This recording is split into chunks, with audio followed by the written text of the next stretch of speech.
Live, live, live, live, live, live, live, live. I'm always on time, always at 6 o'clock. Look at that. Beautiful. All right, as we got one person. Well, how you doing, sir? Finally, we Good, finally get man. to hang out on the stream. Yeah, I know. I Mr. was telling Wahoo you, Comics, guys. Yeah. it's always weird when you get on a stream with somebody for the first time where you've watched each other's videos. Like, I feel like we've hmm talked before, but Yeah. this is the first time that there's ever been any real interaction. Yes. Yes. Let me give a little bit of lore. So when I did the Ferber, when I did that video, the top 10 comic book beefs, I tagged you because when I was watching Daniel, he did like a reaction to you because you did a video, right? Yep. You did, so you did a video on Sticky. Sticky didn't comments and mentions you. Oh, look, this guy did a video of me, and it's his biggest, his usual Reddit back then, right? And Right. and and ever since then we've been communicating.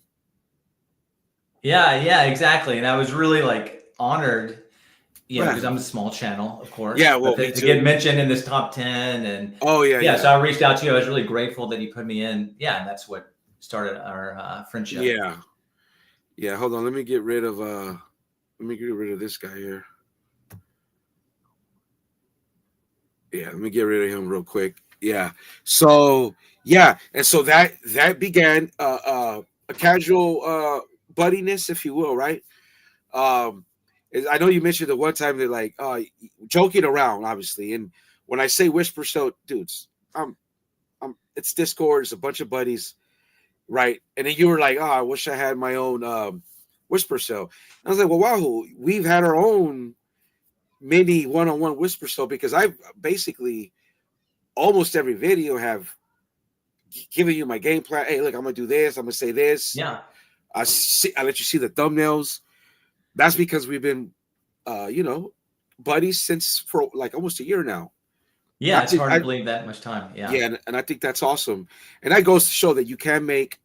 Look, if you know, I don't know if you call them friendships, acquaintances, buddiness, but you do get to know people by doing this, and that's like the positive thing about this comic book community because there the past few days there's been some rough shit going on, and I've heard and we'll talk about it about the community kind of sucks right now, whatever. But there is a bunch of positive because me and you finally get to hang out on the stream. You know what I mean for the first time. Yeah.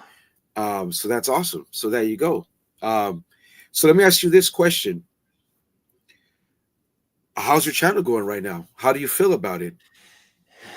Yeah, I haven't put a video out in a few weeks because I am kind of reevaluating some things. Like, I felt about a year ago I had some momentum, and then yeah, it just hasn't. Fish. Yeah, at least if you're measuring things by views, just the past 6 months, hasn't been going as well view Right. wise. But I've been making more content of things that I enjoy talking about. Yeah. And so there's this real question that's kind of going on in my mind, like, okay, which is more important to me? Doing topics that I know people are interested in, Yeah. or doing things that I'm interested in talking about, and then yeah, whatever number of people listen to it, that's great. And I think that's probably a struggle all of us, YouTubers go through, because I got a lot of things I could be doing other than YouTube. I have a family, a job, a big life Same. outside of YouTube, and Same. so it's Yeah. yeah. So every hour I spend on YouTube obviously is an hour away from other things that are important to me. Right. And so I've been doing a little bit of a soul searching on that. And I'm interested, I mentioned to you, I'm interested in doing maybe more of this type stuff, like interviewing, talking to people, because pretty much most of my videos right now are just me talking to a camera. But I do enjoy interacting with people. I do enjoy seeing, people giving Yeah. live comments as you're talking. So maybe this is the direction I'll go in, but still trying to think that, think through those things. Yeah. Me too. You know, I know eventually uh Mondays this will somehow be this. But yeah, I go through the same. I haven't done a video in a minute. I don't know, you know what I mean? It got to the point where like, nah, dude, you know what I mean? Like even for me, with all that fake narrative, the drama king and all that shit, it does get a bit taxing And it's like, Yeah. man, you know, like and that's one of the things that like transitioning to doing comics, because I do know comics. I do got my Yeah. own lane in comics. Uh let me see, hold on. Yeah. I know my boy he's butthurt right now. So let me just get rid of this dude real quick. No trolls, man, no trolls. Bye-bye. Yeah, well, yeah, let's just pivot it. Yeah, there's been we'll get to it. We'll get to it. So for me too, even me, I'm like, all right, I'm gonna talk about comics, and I'm still formulating that plan in my head, and that's gonna happen. Yeah. And since I don't really worry about views like others, you know what I mean? That's what they really cling to, and they're desperate to do it, and they'll go buy promotions to boost their shit up. I don't care if I'm talking comics, and I got 200 subscribers, and I get what over 100. I think that's mathematically. I've been told by people making content that's Yeah. solid. That's good, right? Drama will always sell. It's always going to get views. You know what I mean? If I was a 500 subscriber channel, my views would probably be triple. Yeah. So you want to do lives, right? So you're figuring Yeah. maybe you do lives, hangout, community hangout type situations. I think so. And one thing I'm interested in hearing from you can hear or later, like as I'm thinking also of things that I want for my channel. You know, obviously we all want to be monetized. Like, how do watch hours do? I'm curious how your watch hours on your videos have been, and for other people, what they think. But think about the things that were deflated. The thing that frustrates me about monetization, or one of the things, of course, is that, like, after a year, hours fall off. And so I recently passed the 3,000 mark to get like the first level of monetization. Oh, dope. Where I could get super chats. But then I had last year was my best year. And so then a lot of those hours just dropped off. So now I'm under 3,000. I'm like, do I even really care enough to put in the effort that it's going to take to get to 4,000? Or again, do I just say, hey, just put out a video when I want? Yeah, those are just some of the things spinning around in my mind these days. I'm just, my bad. I'm just just catching up on the comments. Yeah. Okay. Yeah. Because I gotta, you know what I mean. It's hectic right now. Yeah, I'll be honest. I do this shit for fun. I'm good. I if I ever get monetized, I guess it'd be dope. I guess it'd be cool, but it's not something I really look like trying to do. You know the origin. You know we share lore. You know how my channel started. You know what I mean. It doesn't really mean nothing to me. I'm just having fun. I make a decent living. I support my family. But if this were to ever get to a place, that'd be pretty dope. I mean, I wouldn't complain. Yeah. I do get excited when I see my sub count grow. Like I was at, like I gained like 4 subscribers over the past few days. And I always laugh because, like, dude, the content I do, well, you know what it is. Like Shauna Rain just subscribed today. I appreciate that. So I just do it for fun, dude. Wahoo, I'm just having fun. That's all, dude. And if I could get to a certain point, because I think I'm at 1.5, almost like 1.5, like from 3,000. Yeah. But I've been told by others that make good content that it's about the retention. Not anybody could click on your video, give you 3 seconds, 30 seconds, and you get a view. Right. Yeah. And so that retention rate is what I've beginning to look at. I'm not really caring about the views. That's what I'm looking at. And it's been decent. Like sometimes it dips, sometimes it's good, and it stays average. Yeah. And I'm like, if I'm holding an audience, I almost rather take that than a view. I think it means more to me. Sure. Yeah, 100%. Than a view. Right? Yeah, I agree. I would definitely rather have 200 people that are really engaged with my content versus like just 2,000 people that check in, for 30 seconds. Right. And I felt, like I said, last year, like I had like a 2 or 3 month streak where all of my videos were, getting 1,000+ views and getting a lot of engagement. And then I didn't feel like I changed anything. No, you didn't. And then all of a sudden, things start. Yeah, I don't know if there's a lot of things I've thought about, like what could it be? Is it just people like I try to do new things. I saw Mighty in here. This on a couple of things. Like I'm always trying to do new things, not just like the regular haul videos. But sometimes I wonder, well, does that confuse people enough? Like they don't know what they're going to get, or is it just, well, people checking me out. I'm boring now. What's going on, dude? I think you're fucking funny. That's just me. Like I watch who I watch. It's kind of like, it's like kind of like who I support. You know what I mean? I watch who I watch, and you're fucking funny to me. Like I don't care about what others think. The one where you, dude, I try to think about how many times I've laughed out loud on your videos, and I watch a lot of content. And that one time where you're digging, and you're worried about what the other guy is digging for. Oh, yeah. Dude, I swear to God, I laughed out loud, bro, multiple times. And it's like sometimes I think about that and other shit that I've seen that makes me laugh. It was hilarious. You know what I mean? Because I experienced that. I haven't gone hunting in a long time, but when I did, dude, I would be looking at the other guys, like, what did he just pull out? And I'm, it's kind of like how you said, I'm looking over. Wait, I could have flipped through $100 book, and not known about it. I know. So that's why get your shy buys. It was hilarious, and you did the parodies, man. One of the parodies got Sticky Icky mad. Yeah, two of them did. One was noticeable on the video. Another one got him mad too. But then the last one, he commented and liked it. So I've done 4 parody videos. 2 he really liked. The first and the last, and the 2 in the middle, I think he didn't like it as much.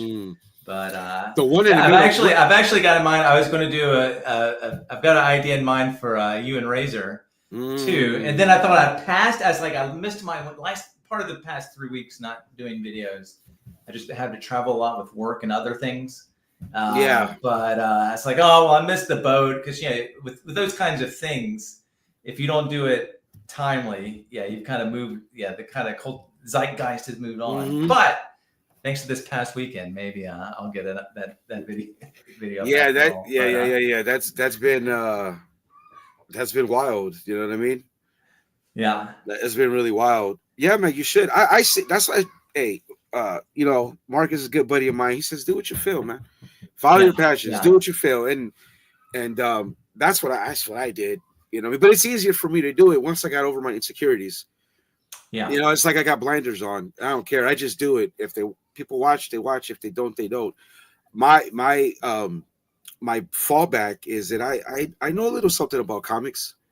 You know what I mean? And I like to read a lot of comics. I'd like to read a lot of indies, and I want to talk about the books I want to talk about, and I'm going to do that. And I don't, like I said, I don't worry about views when I do that. It's like, some of that. I kind of stopped doing that because I started to get, and I'll be honest, right? I started watching my view count way too much. You know what I mean? Yeah. Because I knew it was drama. I know that it has a shelf life.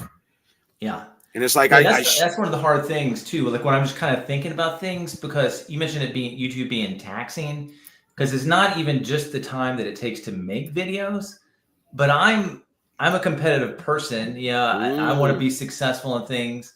So then, it's taking up space in my head, not even necessarily even in a bad way. Not that I'm just like, depressed, my view counts down, but just like when I'm in a zone, like new ideas are coming to me, especially like the parody videos, like all week long, I've got these new jokes to put in the video, and man, it's so much fun. But then also, again, that's just a lot of mental space that I have to ask, what am I giving up for this mental space? Because we've only got, all of us have the same 24 hours in a day and the same amount of time, and so what do I want to use mine for? That's funny because that's what Kendrick Lamar told Drake, and that's what and Ray, if you're watching, you got the same 24 too. So you know what I mean? We have what I do is, if I'm going to do it, I'll just do it. And sometimes I think they could be better because I don't edit as much. Like I just say what I say. If I get it all in, I get it all in, and I just don't. I'm more worried about what's more exciting. Was more exciting for me was the clips. Yeah. Yeah. Adding Yeah. that and adding other stuff was more exciting. That's like I got addicted to that. Like, oh, I'm because it paints a picture of who I'm roasting, and I Yeah. just that was more entertaining than what I said. I think I focused more on that than what I was saying, and plus I just got burnt out. You know. Sure. Yeah. It's very easy to do. Oh, we got a question for Yeah. Linda. Do you perform Yeah. parodies for your church? Yeah. Good question. So, and Linda, I appreciate it. Obviously, I've seen your other questions. You've been asking just about my faith. So, just real quickly, if you don't know and you're watching, I'm a pastor of a church. I'm sure I've recently talked about that in some of my videos. Yeah. And so part of the reason I even have started my comic book channel is kind of a test run for also having a faith-based channel. And I mentioned this on MJ Comics, but if I'm going to screw something up, I'd rather screw it up about comics than something of at least what to me is a more substantial manner. So I do have a lot of ideas. So the quick answer to your last question, Linda, I have not done any parodies for my church. At least in recently. When I was younger, I did, but not like any YouTube things. But I'm very interested in doing that as well, and just kind of commentary on a lot of Christian culture. There's some people that already do that type of stuff pretty well. But I am very interested in doing some stuff like that, but not yet. That's good. Yeah. A man of God. I remember when I saw that I called you Pastor Wahoo, but then I didn't want to keep doing it because I don't know if that's disrespect. You know what I mean? It would be it would be like out of love, as we say in the streets. Yeah. Right. Not mocking in any way, shape, or form. But then I just said, no, I just go Wahoo because I don't want to. I don't want to. Didn't want you to take it the wrong way, right? Let's see. Hold on, Linda got good questions. How do you think drama fits into a faith-based show? Interesting. Yeah, that's a really good. That's a big question. Actually, a much bigger one than Linda with the save. Thank you, Linda. Yeah, I know.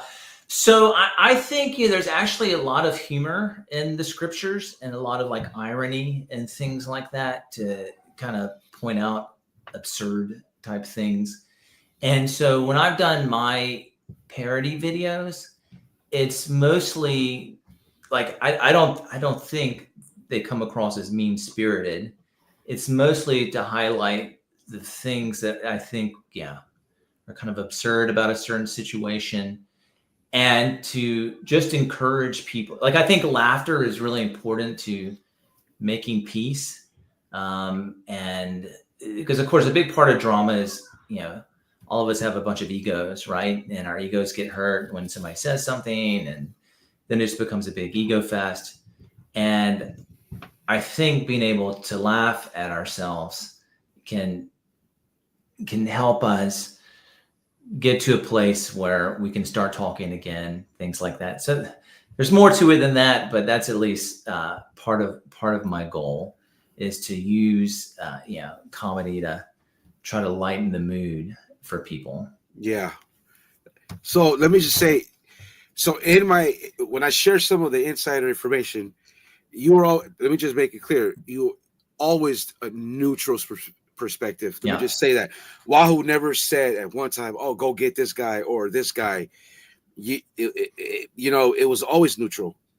You know what I mean? It was because we built that rapport, so it wasn't like he was egging me on or nothing because people could be, there's sensitive dudes out there, right, in their pajama pants, so their mind could wonder and think that there was a team here or no. Wahoo was always neutral, never said go get him.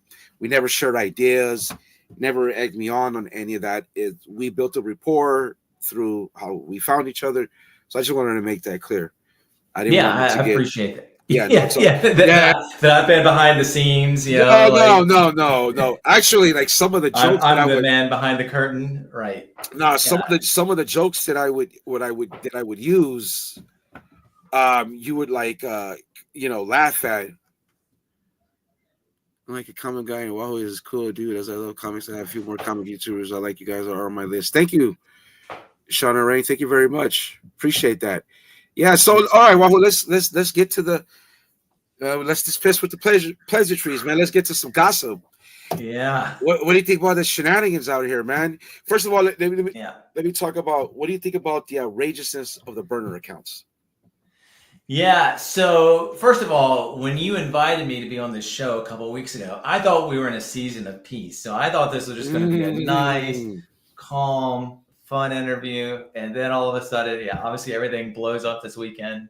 Yeah, and I'm lurking and things, so I've just seen bits and pieces. I'm sure I've missed some things, but yeah, the burner accounts seem to be the big thing coming out this weekend that people are talking about. Yeah, and I think a lot, and so I don't know a whole lot about the situation. I mean, it seems clear that Psychotron, who I don't know, I know him. I know him very I know well. you know him, and y'all are friends. I've just been introduced to him by, like, I've seen him on some of your live streams, but I don't know him at all. But it seems pretty clear that obviously he made a burner account of Razor. Yes, he did. But what's unclear to me, where I can't make a huge judgment on it, is like, I don't know what he was doing with that burner account.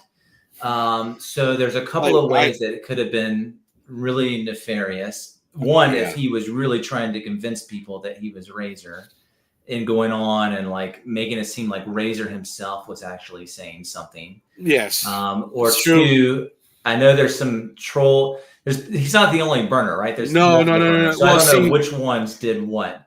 And so there were some heinous things said. If he was that, then that's bad. But on the flip side, I'll say, like, if it's because going back to my parody videos, right? Like, I've acted like Razor in a video. Correct. If his intention was to clearly be a parody account, not really come off as Razor, I can see why people still wouldn't like it, but I don't think that's nearly as big of a deal. Because I've seen some of the burner accounts where they're clearly like trying to confuse people that they are the people that they're impersonating and provoke. I have no idea if Psychotron was doing that or not. Like the two that came by earlier.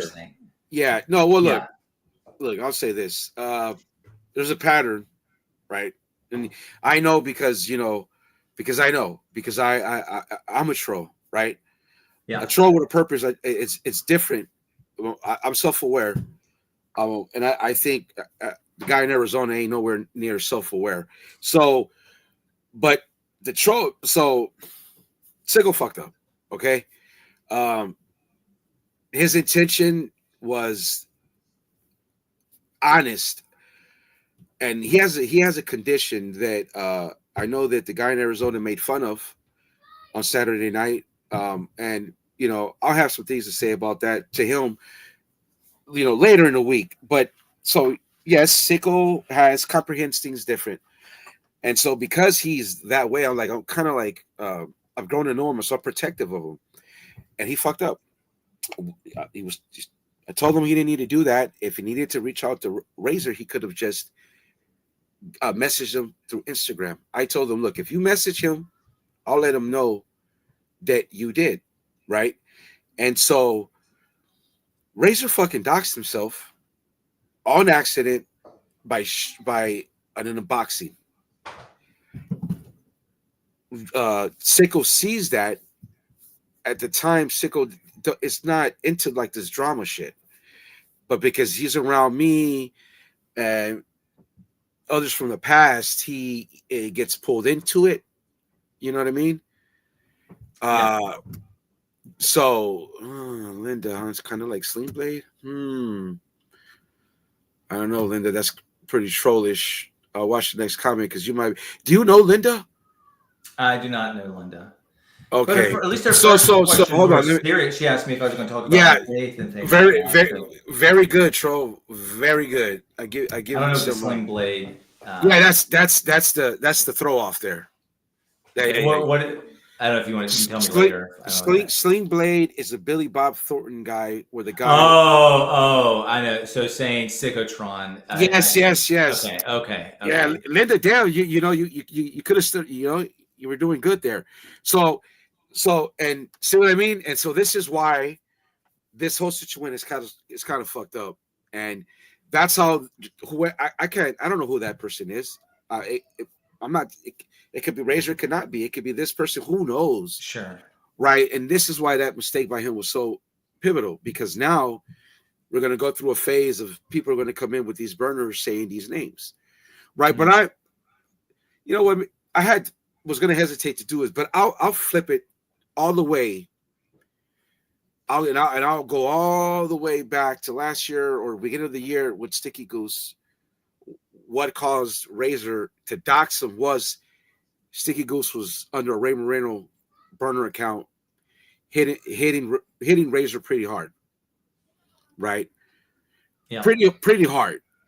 Yeah. Right. So much so that Razor doxed him. Now he could say that he did it. I was on the phone with him. I know what he said. I told him not to do it. He did it anyway. There was heinous comments made about, I'll say it again, Razor's daughter, which I don't condone. I think that's bullshit. And then it almost seems like karma, don't it?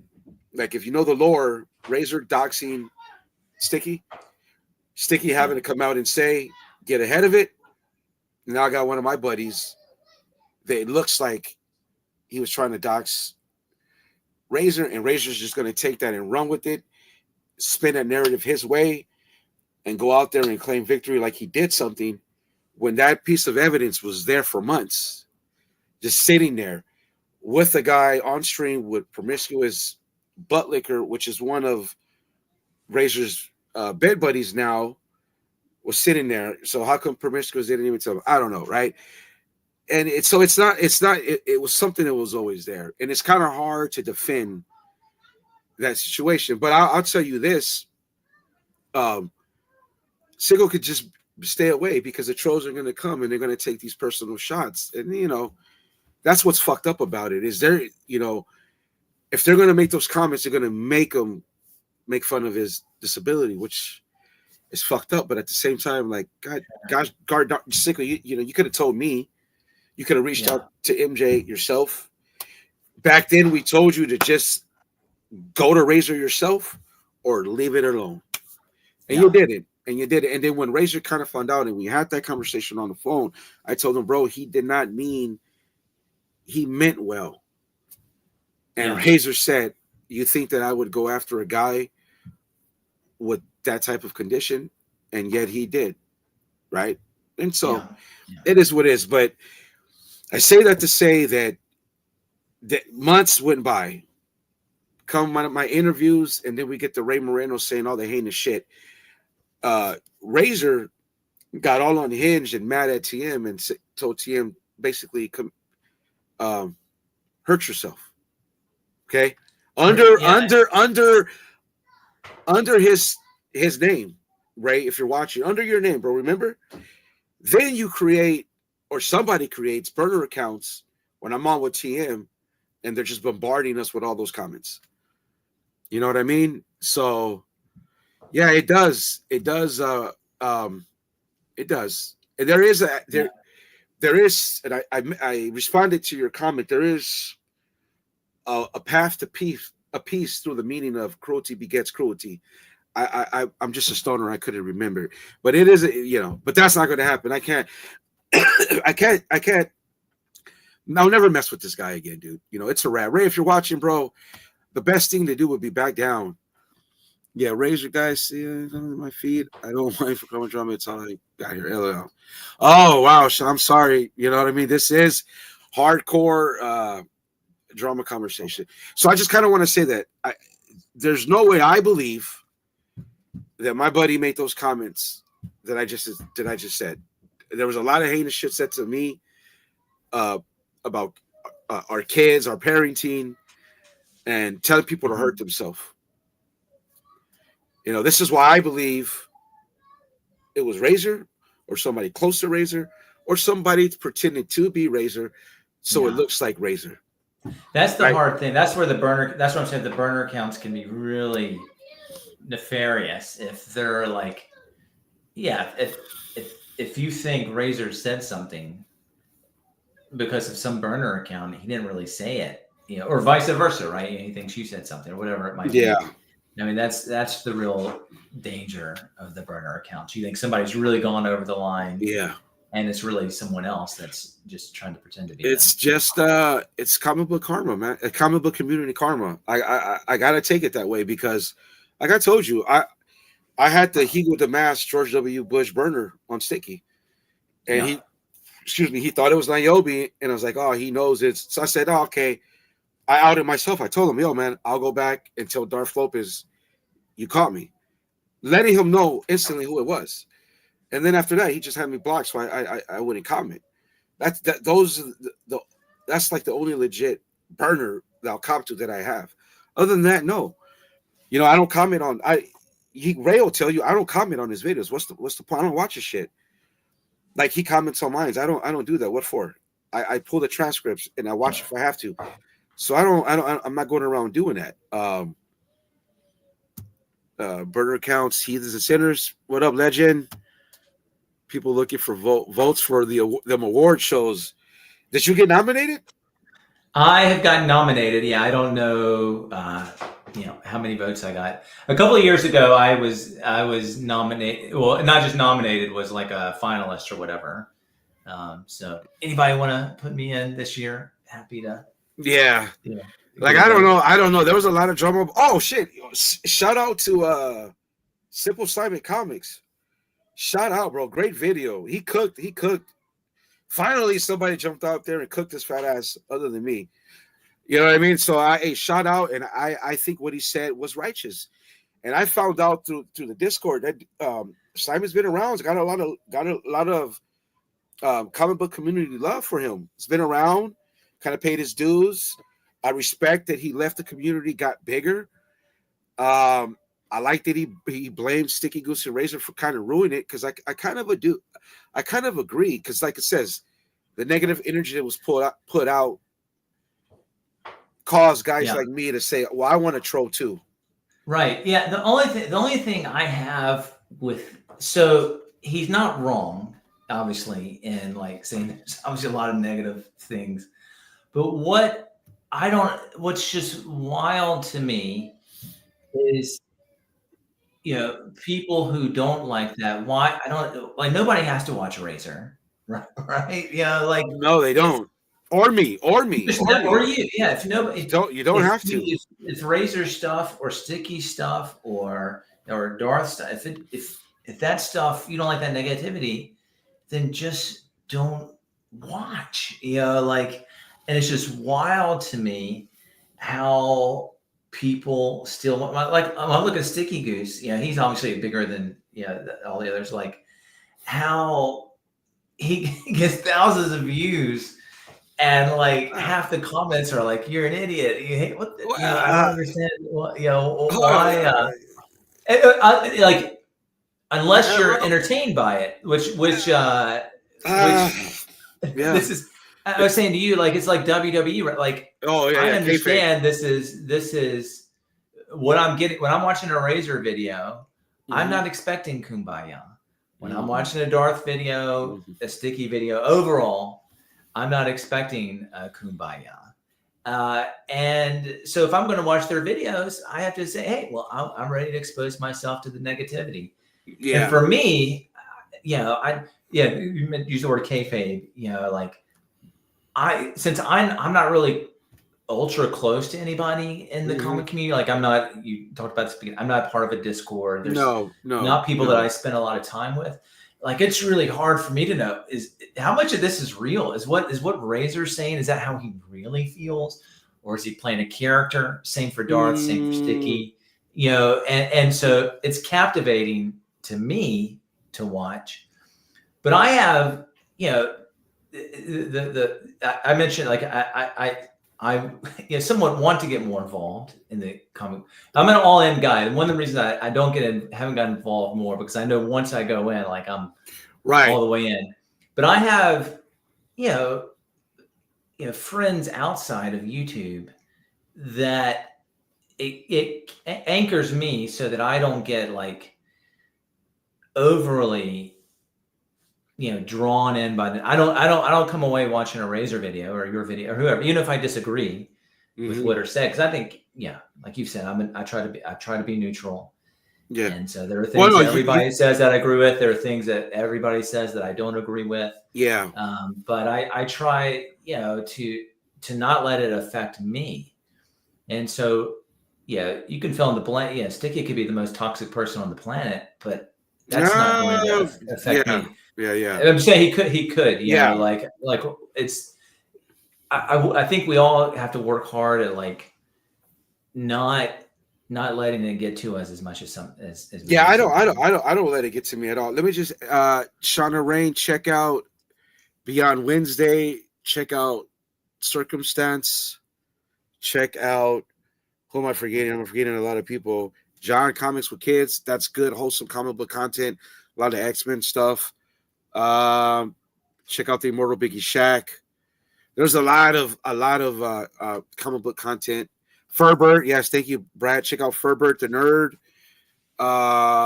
There's a lot of good comic book content. There's top 10, so check out House of Stein. They do a top 10 list. Comic Tom, of course, one of the goats, Mount Rushmore's.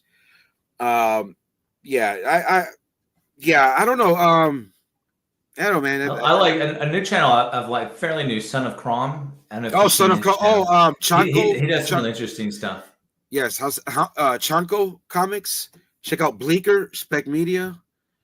Tales from the Flip Side, the OG, some of the OGs.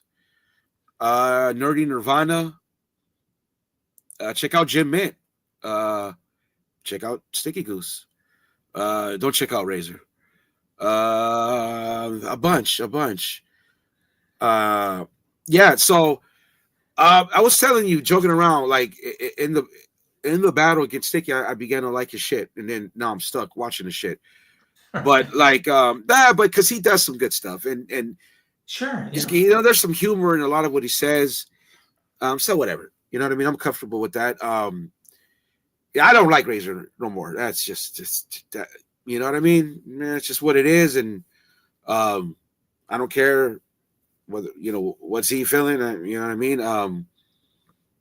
It's a lot of toxic shit he says, and it's funny because he doesn't. He complains about all this stuff that he won't even hold himself accountable for. He complains about racism, but yet it's what he's been doing lately. One thing I'll give him I'm self-aware, so it's like I'll give him credit for being brave, for looking the way he looks and saying the things he says. And I think the difference between me and him is that I don't care how I look. Like, so I don't care if I look tough. I'm not trying to look tough. When it started, what Sticky was all kayfabe. Is all it was. Sure. It was a troll thing, right? Because that's what I believed him to be at the time, the biggest one in the game, and whatever. And so it was an act. The mask, all of it was an act, right? That's as far as that was most of it acting, or trying to act. I'm not an actor. I was just spewing shit. Razor is just dislike now, and that's why there can never be any amends or any bridges, because our paths were created differently, and I kind of enjoy most of the community. Mm-hmm. So there, you know what I mean? It's like how could I just find a reason to turn on somebody just for drama? Right, it's not going to happen for me. Yeah, I mentioned, I'm hoping to do some of these interviews and want you on, and I might probe this a little bit more. Yeah. What I do. I mean, this is hold on. Well, this is more like hanging out, like really, like sure. I don't really. If I think of something to ask, I do. That's how I do it. Like I could do notes. I know my buddy Marcus wants me to ask questions. I'm like, dude, I you know what? It's a rapport we have. Let's just talk and see what comes up, right? Yeah. So, build on what you just said a minute ago. So, obviously, you and Razor were good friends at one point, or good. I don't know, however you define it. You were friends. Yes. And, yes, I defended him. You were on the same team. You were on the same team. I defended him a lot. Yes, right. To me. Yes, to you. Yes. So for a long time, you were definitely defending him to me. got me in trouble with Sticky. That's one of the things. Yeah, one of the ways you did. I got you in trouble with Sticky, or you got me in trouble with Sticky because you ran the cover for the doxing. And I ran the cover. You've mentioned this on a lot on video, but like you went around telling people that Razor really wasn't going to dox. Yes, right? And that's why. And see, that's what I meant about karma. Thank you. Yeah. That's why now I have to suffer like a pebble at the kingdom, right? Because I'm the drama king, so I have to take that little pebble that one of my buddies gets caught up in a doxing situation that wasn't really a doxing situation, but because I was only on Instagram, right? So I just helped how I could, but no, yes, he 100%. I'll say it again, was on him because Ray, if you're watching or people tell Ray, you're on the phone. I'm sorry, mad as fuck. He probably had valid reasons. I Google mapped him. I know where he's at. He keeps trolling me 5 a.m. I'm gonna dox him. Like, Ray, you shouldn't do that, bro. Like that's unforgivable. That's like a crime. And he didn't care. He's like, I don't give a fuck, blah, blah, blah. And then before he was gonna do whatever he's gonna do, Sticky got ahead of it. And so I came out on Instagram and tried to help him with the head fake. Right. Yes. He still holds it against me. Yeah. Right. And so I thought, because when I've done my parody, this will tie into a question Fish just asked a minute ago, who owns the book. So when I've made my parody videos, I try to stay away from things that I think people are like really upset about.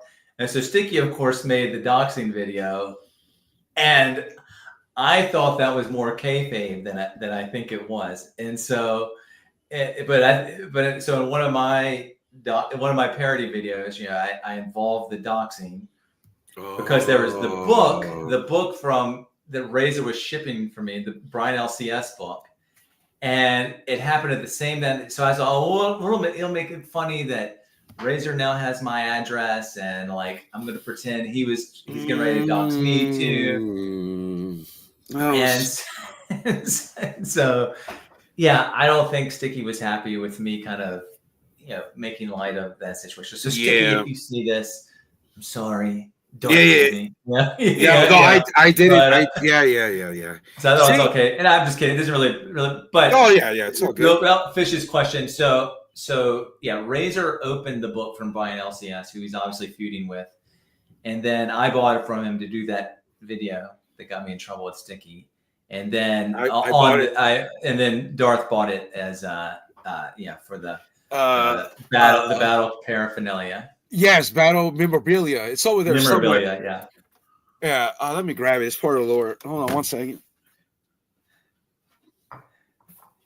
We're gonna have to have a whole lore museum. Yeah. See? There you go.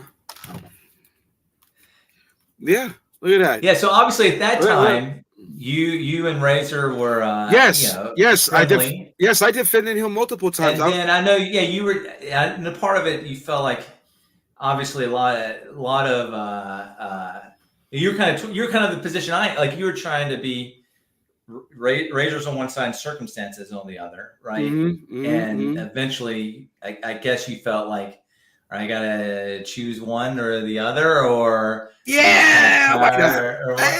why not? Let's go with that. Yeah, sure. Yeah, absolutely. Fuck it. I like that one. You know what? Okay, you want to know one of the things that really did it for me? It wasn't that some of it that he was taking my shit off conversation. Like, it was the one thing, Ray, if you're watching, it's the one thing where he said that he didn't believe in the culture of Wednesday comic book day. He said it was fake. He called it FOMO. I took offense to that because as comic book guys, somebody said this today. He's been around a long time. I don't know if I should. Well, yeah, this is positive. He won't mind. John Comics with Kids said something today to me. He changed his name. My bad, John. That I understood so well when he said it is that this is a solitary hobby. It's almost like a loner hobby, right? Yeah. So what's important is when you go to get your comics on Wednesday, you could potentially meet friends. Yeah. You can I've been to those comic book days on Wednesday, and I've had great conversations with people that I don't know if I would have had a conversation with if we weren't in a comic book store. And those things are dope, and it's people from all shapes and sizes and colors and looks and everything. And again, it's like this community. The one thing that we all have in common that bonds us is we like comics. So when you kind of shit on the very fabric of this whole community, it's one of the things that rubbed me the wrong way. And I said, man, I can't. It's like I got to cut this fucking dude loose. And my mistake was I didn't cut him during the Valentine's Day massacre, which is funny, Ray, because if you're watching this, I go one of the times I've in defense of him or whatever, I go on his stream and I bring that up. I go, hey, and Georgie Porgy's on there as well. And I'm like, hey, I just want to say Valentine's Day Massacre, you know, that was kind of my thing. You know, Razor used it. It's awesome. It got used and they're both there. But then later it's George gave it to him. Fine. But so that and the negativity, like I'm a troll. Yes, Wahoo.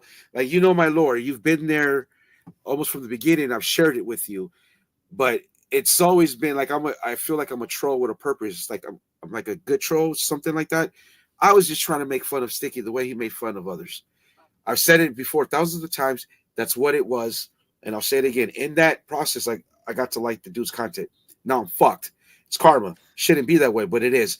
With Razor, we became buddies at the same time as Circumstance. And then I got into the Discord.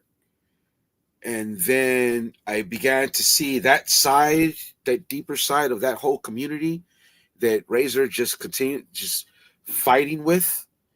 And it got to the point where fudge ball, like this is getting a little bit too much. I can't keep playing. I can't play both sides. I can't be hypocritical. And Razor was so toxic. If you're watching Razor, I hope you're watching this. Got so toxic that I simply had to choose. And says, if I ever want to move away from drama and do comic books, it's not going to be with this guy because he don't know comics. That's number one. He's going down a path I just don't want to fuck with. I'll say it again, you know, I like the 3393, the Biggie verse, or let's get gangster, call it the sticker people. Right, the sticker kingdom. I like that pocket. Yes, I'm from the Flipperverse. Those are like Furbird, Brad Sheldon, BK. That's how I feel. But these guys over here, and like those guys, like McClay, it kind of like embrace me. So I like these guys. So how can I be a troll myself and then be with the other troll, and he's constantly taking shots at all these people that I kind of like, and I like their content. Legion of Comics, DJ, there's a bunch. So that it got to the point where it was a choice. And how can I have a friendship with a guy he just continuously calls out of his name? Yeah. I'm sorry. I spent more time with Marcus in the Discord, which isn't a whisper cell. It's like-minded people, and we're just fucking friends. If nobody doesn't like it, oh well. Get your own group. It is what it is. So, yes, it was kind of a choice. I just didn't want to be hypocritical. And I'll be honest, because Marcus is an honest person, and he called me out on it. Yes, me too, John. Me too, John. I feel like if we're going to play with it, John, like I've been kind of like embraced a little bit, so fuck it. This is what it is. And it was hard. I tried to make peace. It just wasn't happening. For both their reasons, and they know I don't care, you know what I mean? And it got to the point where one day Marcus just kind of like, yo, bro, blah, blah, blah. And I says, damn, you know what? You're right. And even then I stood buddies with them. And then it got to the point where he took one of my, he took two of my major ideas to make fun of Sticky or to make peace with Sticky. He fucking took them. That was my work. You know what I mean? Is it plagiarism? Yeah. Come on, dude. Like the in your head. That was bro. That was me. I'll give you the Valentine's Day Massacre because I like Legion and DJ Links and them dudes. I like those dudes, man. Sure. So fuck it, whatever. But the in my head and the what did he fucking do? Man, I don't even remember now. It's been so many. So it bugged me, and I was like, you know what? Fuck it, it's time. And how could there be three bad guys? How can there be three bad guys on one team? Nayo, I'm sorry, I'm getting behind on the. How can there be three guys on one team? Yeah, the kid keeps up with modern books. One of my favorite crazy comics users, Heavy Metal Jesse. Heavy Metal Jesse James. I'm not familiar. I love Heavy Metal. Sean, I was listening to Pantera earlier. What do you know about Pantera? You know what I mean? I lost my train of thought now. Damn. Yeah, just talking about kind of the lore. Yeah. Oh yeah. Return on Razor. The betrayal. That's kind of. And what's the origin of the heat between Razor and Circumstance? Because obviously that plays a big role in you. Oh, dumbass! Like, why did they? Or do you know? Or should I? From my because it's fuck. I can't quote. Or do you not want to tell other people? No, Marcus don't give a shit. He couldn't figure out how to get on a Discord. That's what it was. He was trying to come into the Discord. He couldn't quite figure it out. And he heard his name a few times.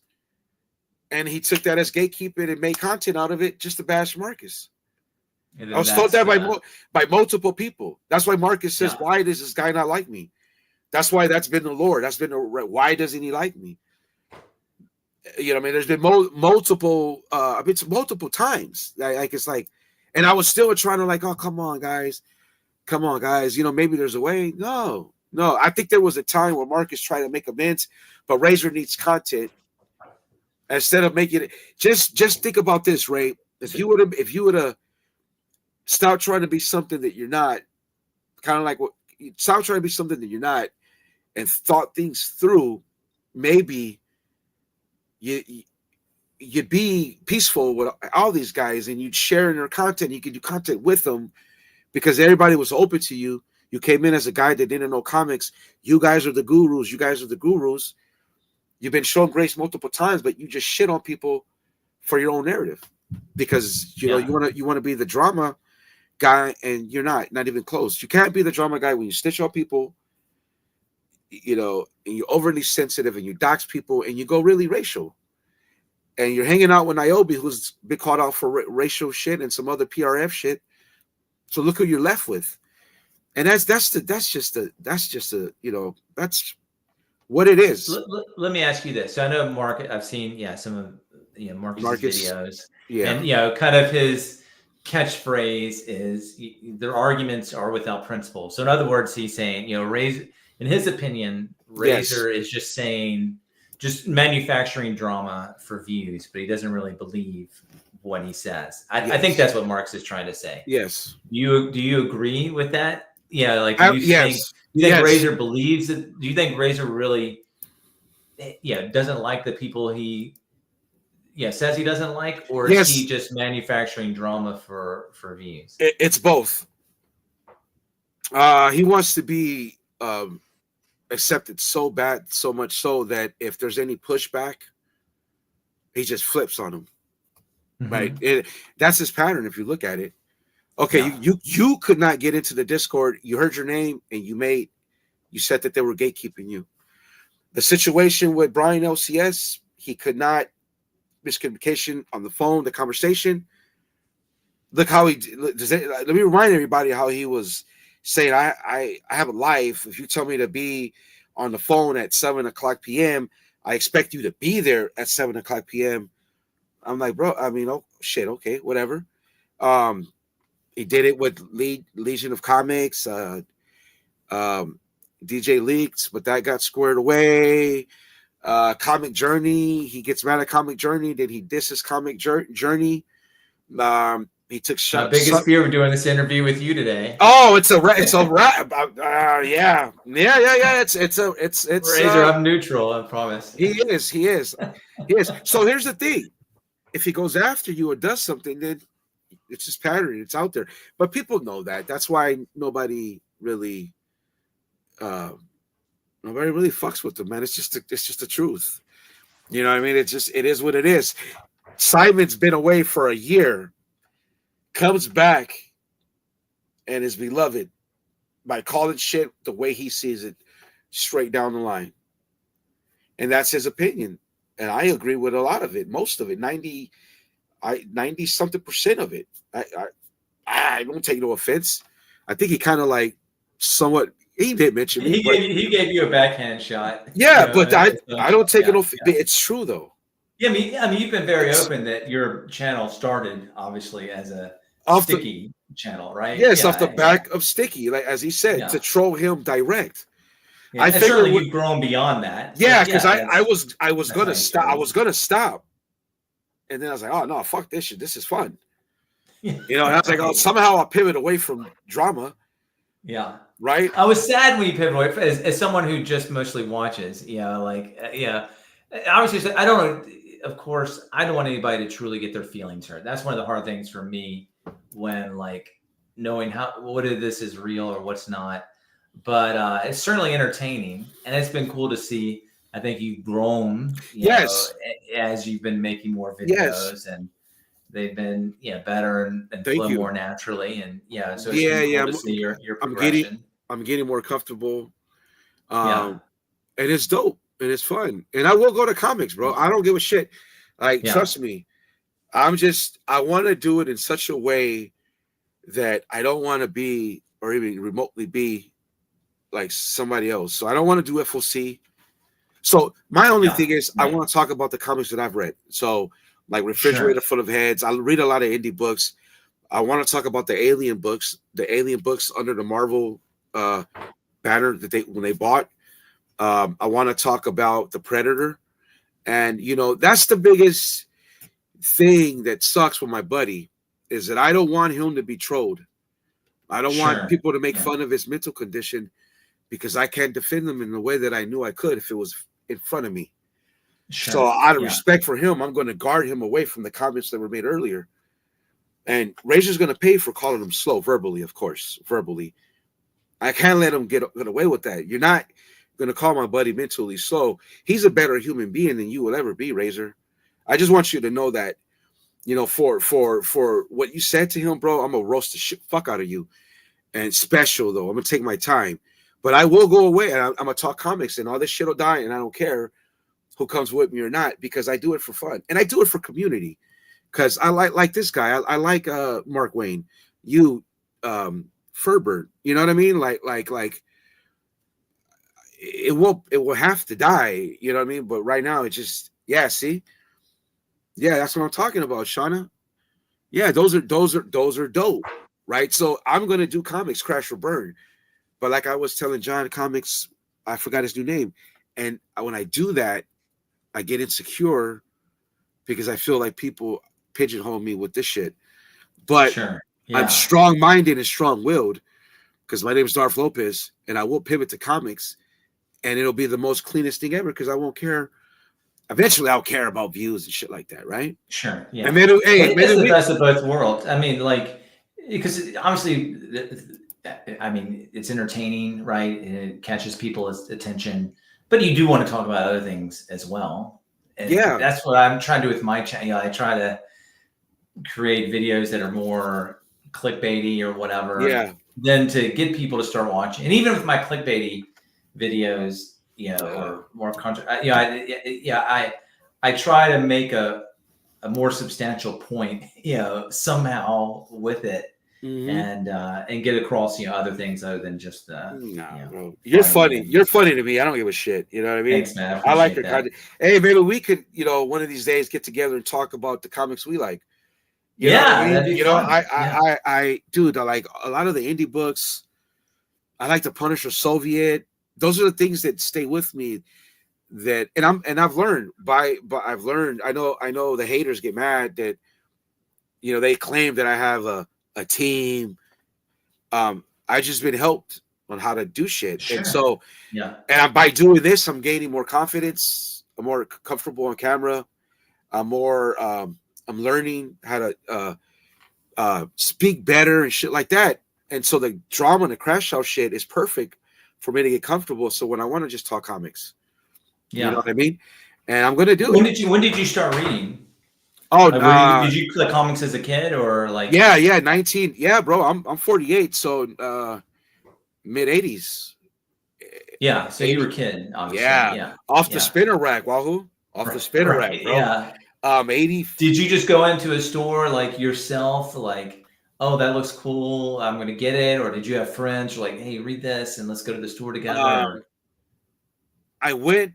I remember I went to Catholic school. You know, Okay. at private school as a kid. I was so bad. You know what I mean? That's why I'm Darth Lopez, because the dark side, the path to the dark side is a gateway to many possibilities. Some consider to be unnatural. So whatever. So I was so bad, my mom put me out. Like, I ain't paying for fucking school if you're just a badass kid. You go to public school. Sure. But I remember there was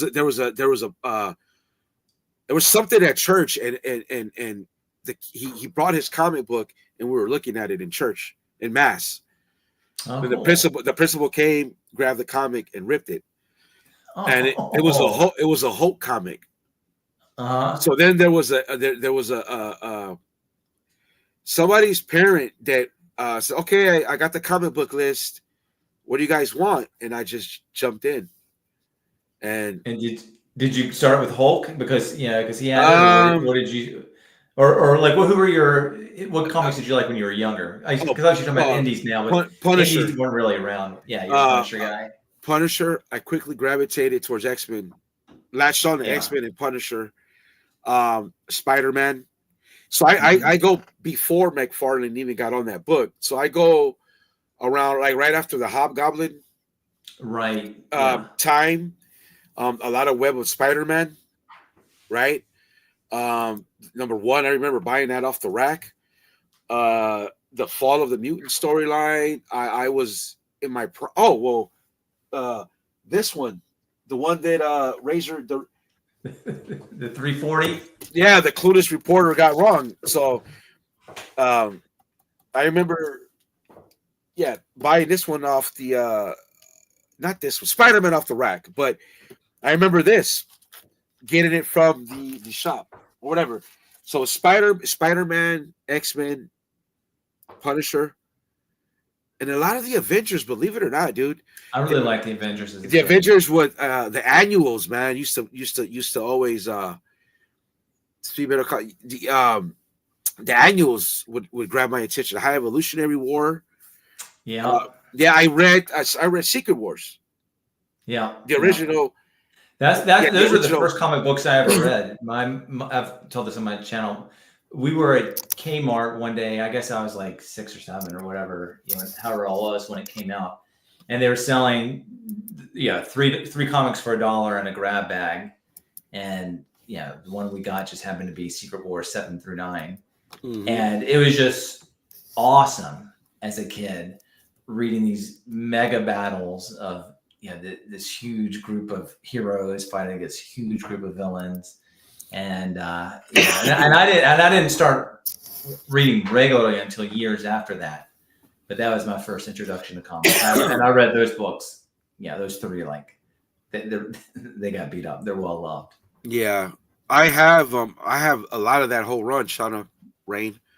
I got like copies of the first one. I got like multiple copies of the reprints, multiple copies of this. I got that series like twice over in reprints. And I'm a flipper. I'll sell them, but I just can't sell those books. You know what I mean? I put the link in the chat. We're at an hour mark. Why not? But before we go back to drama, but tell us more about your channel, because I think we kind of went away from that too quick because I got distracted by the trolls. So, Are you going to continue to do it?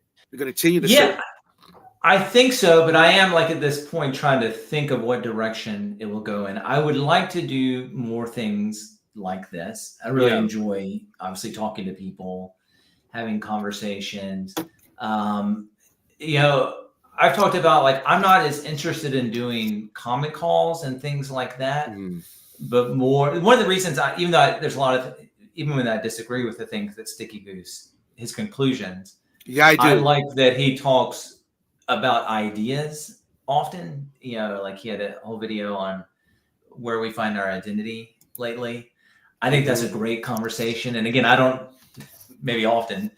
agree with his final conclusion on those topics, but those are the things I really enjoy talking about. And so I want to find more ways to use comics as like a springboard to talking about ideas, including the storylines. I did this video a few weeks ago after um, uh, uh, after an interview I did with MJ Comics, and I had just read in the video, I just read a recent Amazing Spider-Man video where he basically sees the future and sees how all the people he loves dies no matter how much good work he does. And so he's kind of left into the video just thinking, well, life's pointless if we're all going to die anyway. Yeah. And so I ended that question to the viewers, like, how do you what do you think? Do you think life's meaningless? If not, where does life have meaning? And so in a couple of videos from now, I'm going to kind of read through the viewers, their responses, get my own idea, and then come up with another question from a comic book storyline. Because that's one of the reasons I love comic books, is because they're really very philosophical. Yeah. Absolutely. And again, obviously, I love philosophy, and so that's something I'm really interested in doing more. Yeah. This is one of the things that I'm not sure how many other people are interested in hearing videos on that. So do I just do it, bro? Do it. Yeah. Do it. Why not? No fear. Just do it. And keep doing it. You know what I mean? Keep doing it, because I eventually, it might crack. Anybody? I got my so I would just go for it, man. I mean, that's what I did. I was like, fuck. Yeah. Let me just do it. And I got a little bit better. I mean, but my favorite video is one that nobody really watched. Which one was that? Oh, the conversation in the multiverse, the battle. What did I call it? The Terror Dome. Oh yeah. That was. I and it's like the people who did watch it was like, dude, that was brave of you to do that. Like I got praised. It was like, it was like the Clint Eastwood when he's talking to the Democrats in the chair. Right. And I didn't even fucking see that analogy. I got like from the Discord homies and a few people out there, I got some craze. And my idea to do that was with Mark Circumstance and Razor. That was the intentional plan to do it, like have a conversation with them to make peace. Well, I didn't do it out of respect for them both. I was like, I don't. And then I said, well, fuck it. Why not? Let's do a good old slippery. You know what I mean? I mean, whatever. I'm already down that dark path anyway. It don't even fucking matter. Let me do it. That's my favorite one, because that's the bravest thing I've ever done. None of the other videos are, to me, it's that they're cool, but that one took cojones, took balls to say, I'm going to do like a 15-minute video, and it's just going to be the chair. Sure. And I'm going to be talking to this other guy, having him troll me, that I'm just trolling him, chasing for clout, blah, blah, blah, blah, blah. I said, fuck it, let me go with it. Yeah. And that's one of the things too, like there are different ways creating content can reward you, right? Like one is obviously like people, a lot of views or people commenting you, but others are things I've made that I'm just proud of, right? I look at it, even if nobody else gets it, like it meant something to me to make it. And there's a lot of value in that too. Yeah. And so again, that's one of the things. What are things that I can make that I can be proud of? And obviously the goal is that you're proud of and people want to watch. To intersect those as much as possible. But there are certainly, it's always weird. Yeah, there are videos like I put a lot of time into. I'm like, boom, this is such a good video. It says so many good things. Nobody cares about it. And then there's other videos where I'm like, oh gosh, I guess I gotta do a video tonight, and I just throw it together, and it ends up being one of my biggest videos. And it's always hard to figure out what's going to work here. Yeah, I'd say keep pushing. I mean, that's what I'm going to do. Yeah, because I noticed a drastic drop in this and in those videos to when I've done comics. Yeah, right. Big drastic drop in views is big, but it's okay, because I said, to me it feels more conscious clean when I'm just chopping it up about comics. Sure. And I guess now I'm doing it, so I might as well keep doing it to see how far I can go. And if I can grow any subscribers on me talking comics, or get 50 to 100 views on me talking about comics, man, that's a win. For me, Yeah. 200, that's a win. 200 subscribers, that's a win. And learning how to do it and get better is going to be fun, and it's going to be a chance to grow. Um, but I know, man, the numbers, the drama is ridiculous, and I don't pocket watch people like that. But when you're scrolling through YouTube and I look at some of the views and I like my views, but it's fucking drama. So how is it possible that I get this amount of views? These guys or that person over there, it don't match because people like this shit. People like this gossip. I mean, they just get off, and it's like they won't cop to it. Yeah, they won't admit it. And it's entertaining. It's obviously not to be the dead horse's version of WWE, right? I mean, there's a reason people watch that. It's a male soap opera. This is a male-dominated space. Obviously, there's ladies here. I know she's still here. I just found out. Side note: Christina Payne. She lives in my hometown. She reached out to me a couple weeks ago. She found out. Oh, so hopefully, we're from the same town. I didn't even. Hold on, there he is. Yeah. But it's obviously a male-dominated space. It's like a male soap opera here. Yeah. He's got. Look, you just woke up. Hey, Biggie, how's it going? Who, me? Yeah. Oh, sorry. No. Oh, I went. I was supposed to go get a fucking pizza. I get out in my car and the damn thing's dead. I must have turned my headlights on when I went out for lunch. Oh, damn. My girl's out of town, so I'm waiting for her to get back. But I just wanted to keep my streak alive, dude. We've been like, 10 episodes, about 8 or 9? Mm-hmm. I missed the first half. I thought you were starting at 8, dude. I fucked up. No, I went well. Well, Wahoo, right? Yeah, I've first seen time we've actually ever interacted, but I've seen I was excited that you were his guest because I never been on panel with you, and I thought it'd be cool to talk to you for a minute. How you been, bro? You been doing good? Yeah, good, hanging in there, man. We've been talking about some of the drama. Obviously, I told you, I'm a lurker, so I've seen some of the stuff you put out recently, and I appreciate and that's why I really appreciate a lot of your perspective, Biggie, because I resonate with your goal to try to see the best in everybody. And I'm trying, dude. I try to do that too. It's hard, but I think a lot of us are peacemakers. I think Darth is too. Like, he's getting there. I think people are going to get there, dude. We grow up this way to where we've seen fights and we want people to get along, So yeah. I got a question for you, Biggie, along those lines. So the first time I ever came across your channel was like at your feud with Sticky, at least part of it, when the music videos came out. So my impression was that you were not a peacemaker, but obviously, during this whole Razor, last few months, you've come across. Have you changed, or was just Sticky kind of like just for whatever reason that got your goat? I think that ever since I used the P word. See, when we did the battle, it was like it was like people were like, "Oh, Sticky did his thing." I'm like, "What do you mean? Was it a good rap?" And they'd be like, "It really wasn't his rapping style. It was more what he said." Mm-hmm. Yeah. So I was like, "All right." So I got engagement now. Like he even shared my video. So I was like, "All right." So this next one, I'm going to rap better, and I'm going to say some really bad shit. And I played into the Kendrick Lamar, the one thing.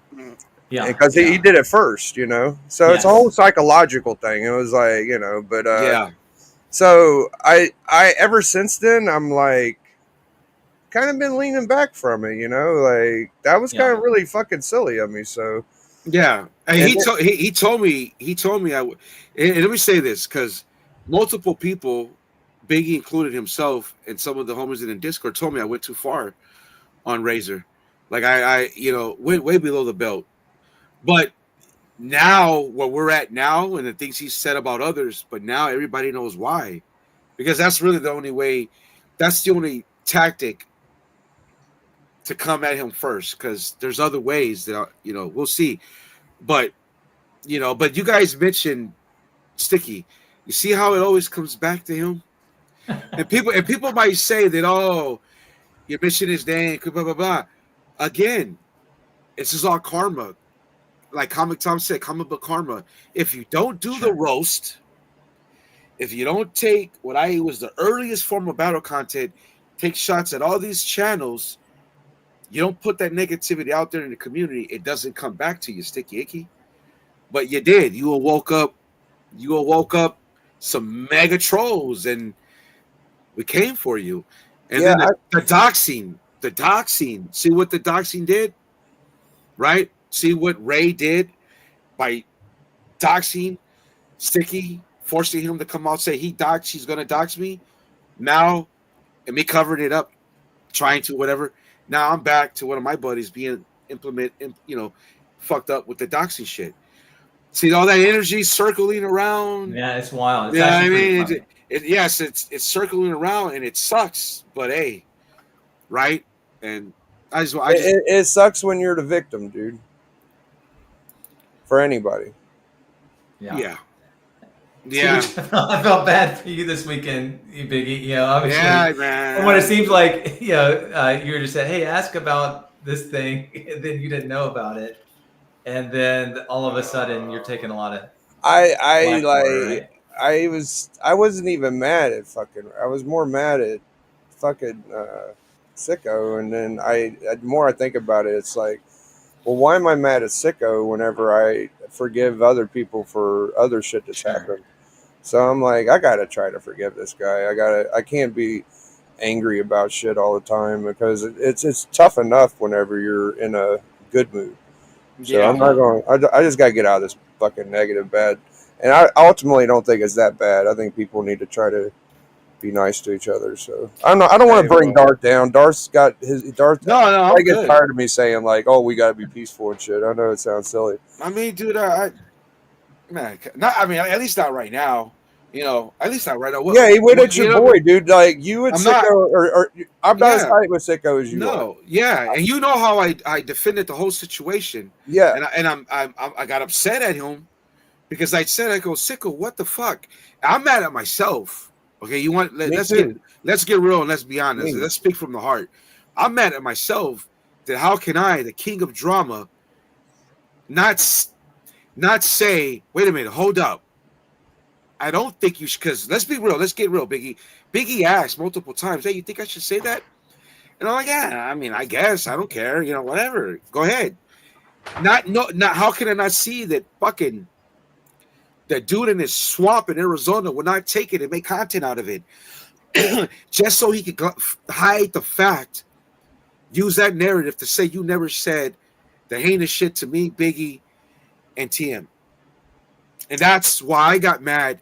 That's why the king had to come out and go to his stream and take any repercussions because I let it slip.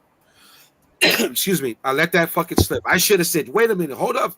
No, you cannot ask that question because he will take it and run with it and think it's a W. You know what I mean? It doesn't matter that he got the three fucking. You see how desperate he was? This motherfucker actually misread the whole thing, thought that I was giving away a fucking 340. Then I proved the 340, right? But he has the doxing that Sicko was never going to dox him. Sicko struggled because of his disability to reach out to him to tell him, hey, dude, you doxed yourself. And we said, reach out, and he didn't listen. He did that. I caught up, and here we are now. I couldn't even fucking attempt to try to give the story about him fucking wanting to reach out to him about the doxing and stuff. I'm just trying to kind of wait for him to be able to talk about it himself because it's just it's like, I don't want to go in on my boy's fucking Sicko right now, so I'm gonna chill. But I just couldn't say that part of it. Like that is what he says. Yeah. I mean, he kind of got Biggie caught up. Razor's gonna make it a him versus damn us thing when it's really not. He should look at it and be thankful that our buddy fucked up and gave him content. Besides him being stupid with the giveaway, he got some work. And then me and Biggie graced him on his stream for a little battle content. You know what I mean? So, I mean, hey, man, you know, we all... it sounds like a lot of positive things out of it. Like, I mean, you got to be positive. Like he did find something, and he did. I feel like it's been 4 months. I feel like Razor might have heard of this before. I now. told him. Like, Yes, come on. yes, he knew of it. He was told. See, I'm saying These this are shit the- is directly here. Like, Dark Yes, talked to him that about this I just shit. don't. I just don't care. Now it's a what- fucking issue I because don't- I yeah, brought but- it up, right? No, like, no, but it's okay. in 'cause- MJ's. Right, but I don't care how it looks to him. That's and probably whoever- partly why you said fucking say it. You know, because you've already talked to him about it. You're like, well, fuck. I do it. I told him over the phone. I go, bro, he never meant anything. And I told MJ, and MJ knows that. I mean, I'm good with MJ, good with you. That none of that matters. I told them both, Wahoo. MJ was looking out and go, hey, your guy, this, and that. Be careful. No, hold on now. Hold on. This was his intent. And I don't want to use his condition because he's a grown man and he knows better and he fucked up. So fine. But I'm still would advise him to not come on any stream to give these trolls an opportunity to make fun of his mental condition because they wouldn't do it on purpose. Because Sicko was like 6'2", Canadian corn-fed, and will probably knock a motherfucker out if we want to go there. But there's one thing about me, dude. I just I've always been this way. I defend my buddies. I think my content shows that I defend the people that I have love for, or that I have respect, or we have a good rapport. We're buddies in this thing. So I just feel like I can't let people talk shit about you and go under the belt, because if you're not going to react, and my PTSD kicks in, and I got to say something, and I don't have to stick up for anybody, right? I don't. You know what I mean? So yeah, I think TM said that he really didn't want me to like talk about that as much. So I try not to talk about what Razor said to him. But whenever it comes out like, no, I did not do that, it's just kind of like, I think you might have, you know. So I kind of just try to forget the fucking chat. People say shit in the chat. You know, you can't take it all seriously. So it's just like, whatever, dude. People. Yeah. Let's. So I got a raven earlier that Mr. Arizona made a appearance in your stream, huh?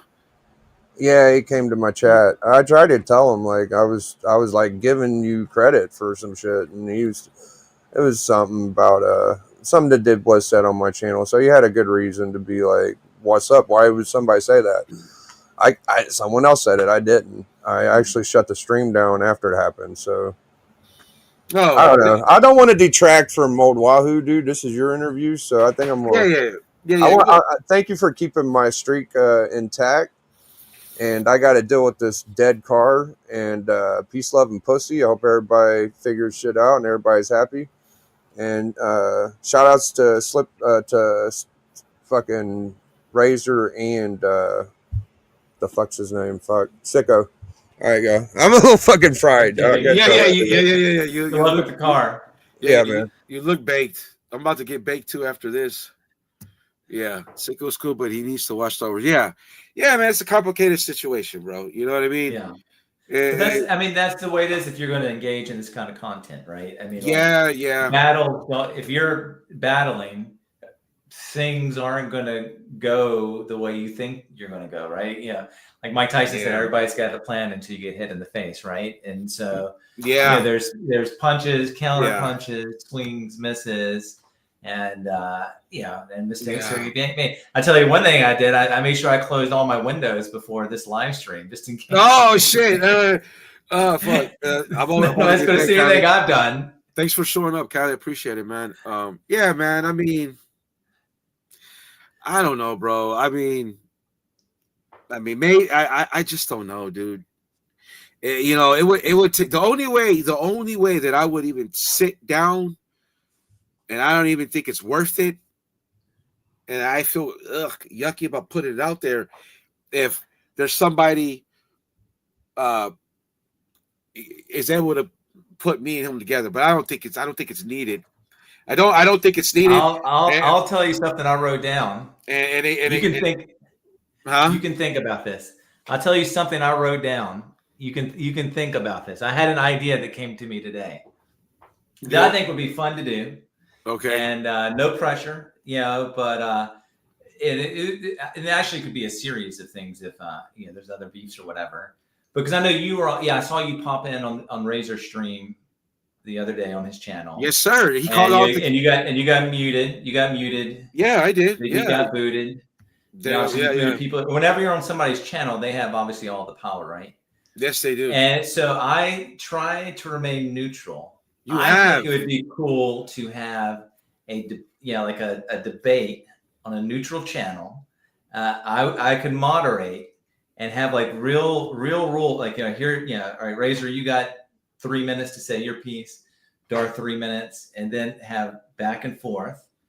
And I would and any super chats that come in, so because I did this with the book, I'll split it between charities of your choice.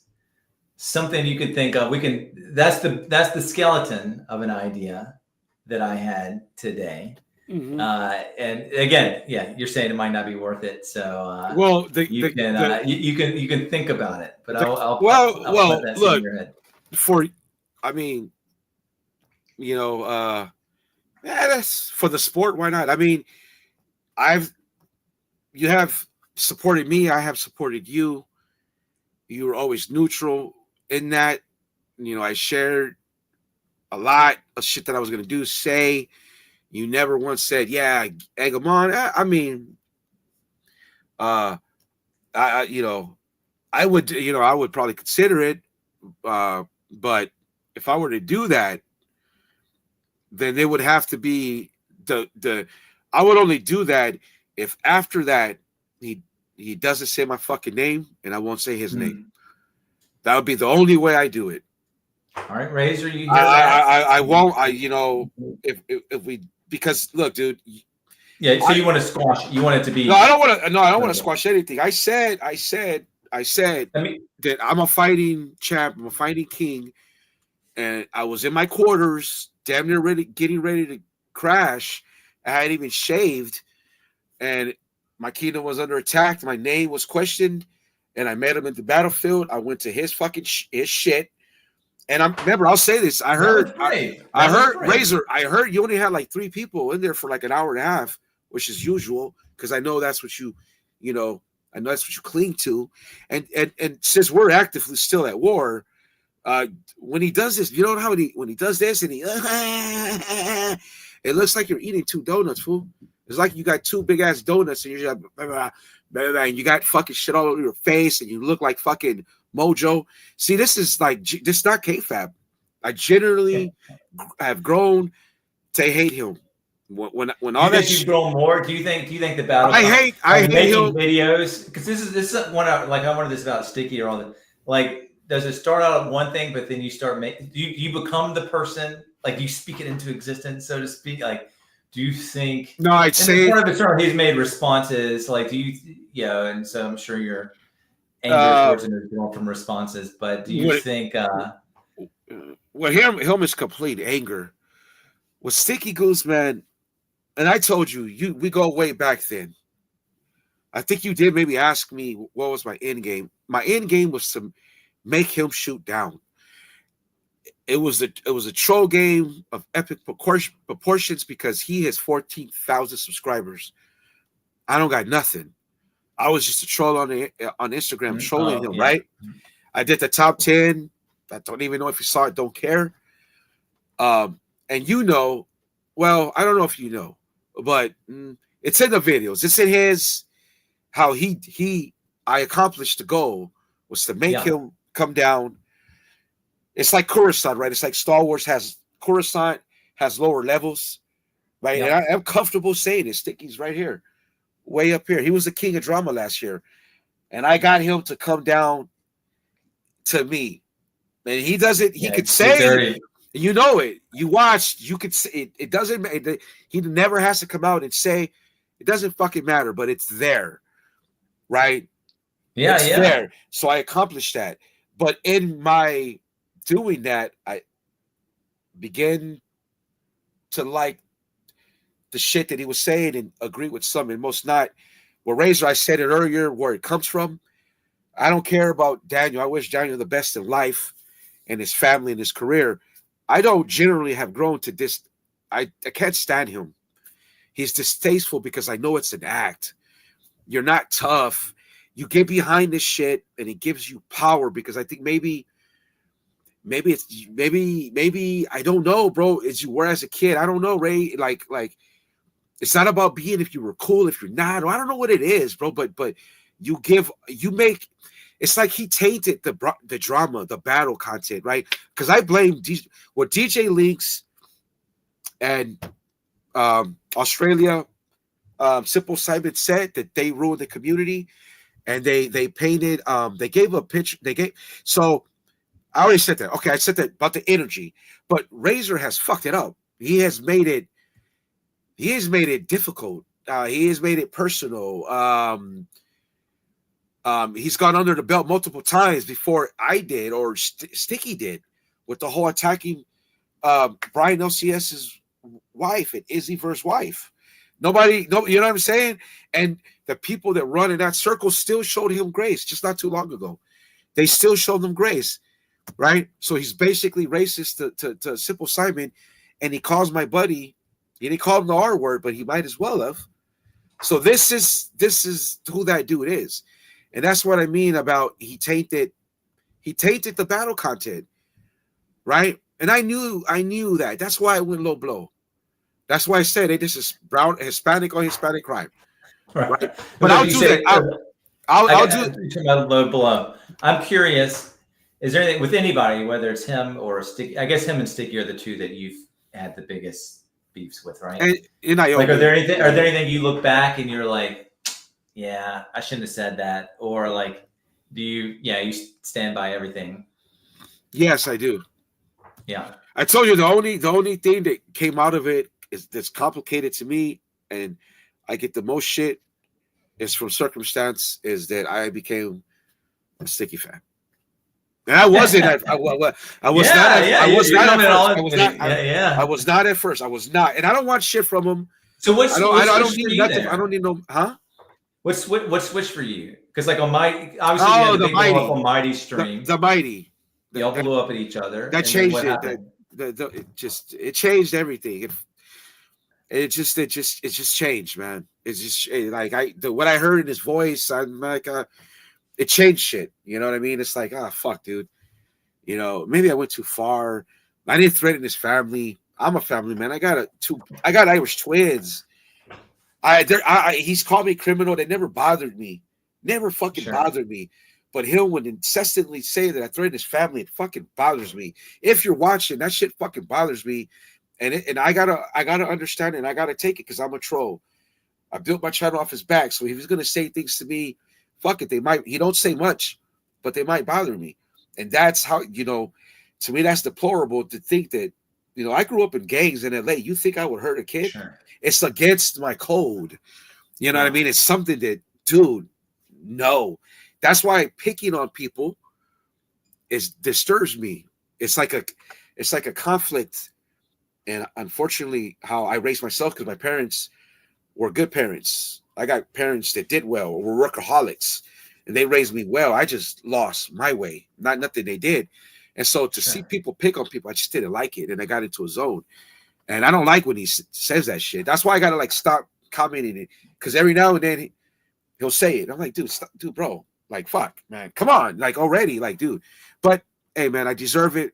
I deserve it. The karma. Yeah, I saw one of his comments. I'm a lurker there, too. Yeah, you see how he... Yeah, you see how he... I know one... Yeah, he commented, dude, you came after my family or something like that. I did not, bro. I did not. But, whatever. But see the karma, and I gotta accept that, and so I have to live with it, and it's fine. You know what I mean? But I don't, yeah, that's true. But with Ray, I just began to despise him. I'm sorry. There was this dude that actually, you could say, gave me a shot on YouTube. The guy I can't stand in Renovision, it kind of did not disrespect my wife, but mentioned he would say something about my wife. He would do that. We would have conversations, and he'd take conversations that we had and make it out of content. And I would always be like, yo, damn, what the fuck? That's something that we were talking about Star Wars or this or that, not for you to go, whatever. And then just Ray, he was kind of doing that, And every toy as a kid, just no friends to play. Yeah, shut up. That's what they say. That's what they say. But I think Daniel served the community with his drama antics. Last year he gave us a good show. I just, I leave the dude alone, man. I don't want nothing from him. If he sees this or anybody, bro, I don't need shit from you, dude. I never want to be on stream with you. It's not about that. Right now it's a different war, dude. I don't care. Thank you for the Drama King title, even though I took it from you. But I appreciate the nod. I didn't cue it up. But back to the Razor thing. Mm-hmm. Maho, you've been a good buddy, and yeah, dude. But that would be the condition. And because this ain't about views. Oh, sure, that it would be, yeah. Let's be real. Nobody's gonna watch me and Razor. That's just, you know what I mean?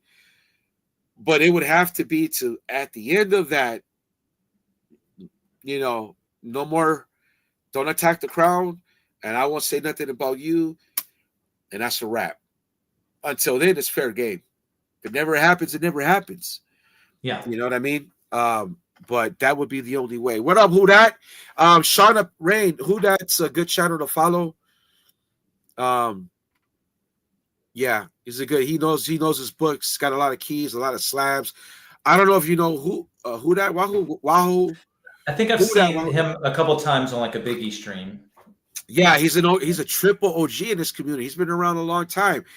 This guy predates the pandemic. There's some hit. Yeah, he's been around. I could say, but I don't know if he'd be uncomfortable. Sure. But he rolled with some legend. I Am Legend. I think Comic Core. I hope I'm not fucking up your OG status with that. But I like this guy. He's been around a long time. He's a good dude. See, that's what I mean. Like, I can't keep doing the drama, bro, because there's good people that come around, and I don't want them to ever not watch my shit. I don't want them to do me what's going to eventually happen to Razor. Nobody watches right now because it's just that shit. I don't want to do that. The only reason I'm surviving is because I'm going after the trolls. They made fun of all these dudes. That's the only reason I'm hanging on. That does seem to be the karma. Like when you're looking at Razor, like I felt like, obviously Sticky had a lot of fans, but then that drama ended up, having a lot of people turn on him. I think he's, I think there's less rage in him maybe than there was. And then Razor came out obviously hot, and I think had, more people. I mean, you, for instance, obviously were friendly with him and has lost some of that. And that does seem the path. Yeah. I mean, you've limited yours. The one thing, yours has been more targeted, I think. Yes, thank you. You aren't just like, Sticky especially, obviously, just launched attacks at everybody. Lots of people. Razor has launched attacks at a good number of people also. Yeah. You haven't done that. No. But the temptation is, if drama, it's eventually somebody comes for you, right? But when they do, and if I suffer defeat in the field of battle, I'll hand off, hey man, the crown. But right now, until they come get it, if not, I'm gonna hand it off in January. Because I'm like, okay, 2025 is your year. Yes, because my channel, bro. Yeah. And that's another thing. I think that's what I think my maybe got him mad. Dude, that first video, they're like, I had 0 subscribers. Mm-hmm. And I remember 2 days later, that shit had like 300 views. I could not believe it. I was like, gosh darn it, drama sells. The usual shows that aren't in it for abusing others, but rather keeping fucked hard. Yeah, Kylie, you kind of know. You kind of know, Callie. I don't be doing this shit, bro. I don't make fun of people. Look at me. Like, I can't be made fun of. Like, that's Rage's only victory, my teeth. But I own it. You know what I mean? That's why the crown fits. Because, but I don't. Why would I make fun of people? When it's about comic books? This is what we're about. I'm a modern collector, by the way. Shauna Rain. I'm not too interested in the golden era, gold, copper. I'm more of a modern guy, and I love I'm a captain Marvel fan, Carol Danvers, Yep. Die Hard. So I don't want the community to say, Lopez, bro, we gave you a shot and you keep doing it. We're not even gonna watch. Sure. Then I'll be butthurt. Then I'll be devastated. But I can't I can't. So maybe that's the way to ultimate peace. And then no more of this shit. You know what I mean? I'll go to my comics. I would have defeated all these trolls because I did. I don't care what they say, Wahoo. That's like I said when I gave the now I got to update. I'm 5-1. I know that my buddy got caught up on some bullshit. But I didn't do that. Yeah. Right? It's kind of like the team. So it's kind of like I have to look at it. But I still win because I went to his domain. I proved that I never was going to give away a 340. That is a victory. So that is 5-1. And I got to give him a defeat because of the Hulk 340. So he's, I don't know, 2-6 now or something. 2-6, right?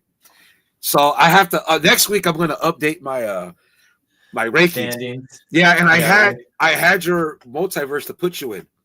But I was really busy at work. And then, but I'm going to do that and I'll send it to you because because you're like pre-records. So here, okay. Yeah. Oh yeah, sure. Yes. So Sticky Goose, let's be real. Mighty Comics, Swaggle Hoss, you, who am I missing? Comic book investments. I don't know if you put him. Yeah. Oh, hey. I like. Yeah, he went at it with Sticky. They had a.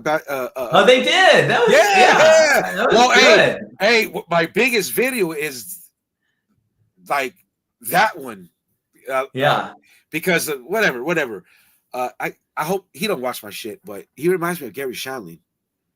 Oh, You see it? Yeah. Do you see it? Good. Okay, whatever. He reminds me. He's a singer too. I don't know if you listen to Chevelle. Like I think he looks just like the singer from Chevelle, and obviously they're both lead singers. If you look at some of the Chevelle's younger pictures, the Chevelle guy's a little older now, but if you look at some of the stuff that he looked 10 years ago. Yeah.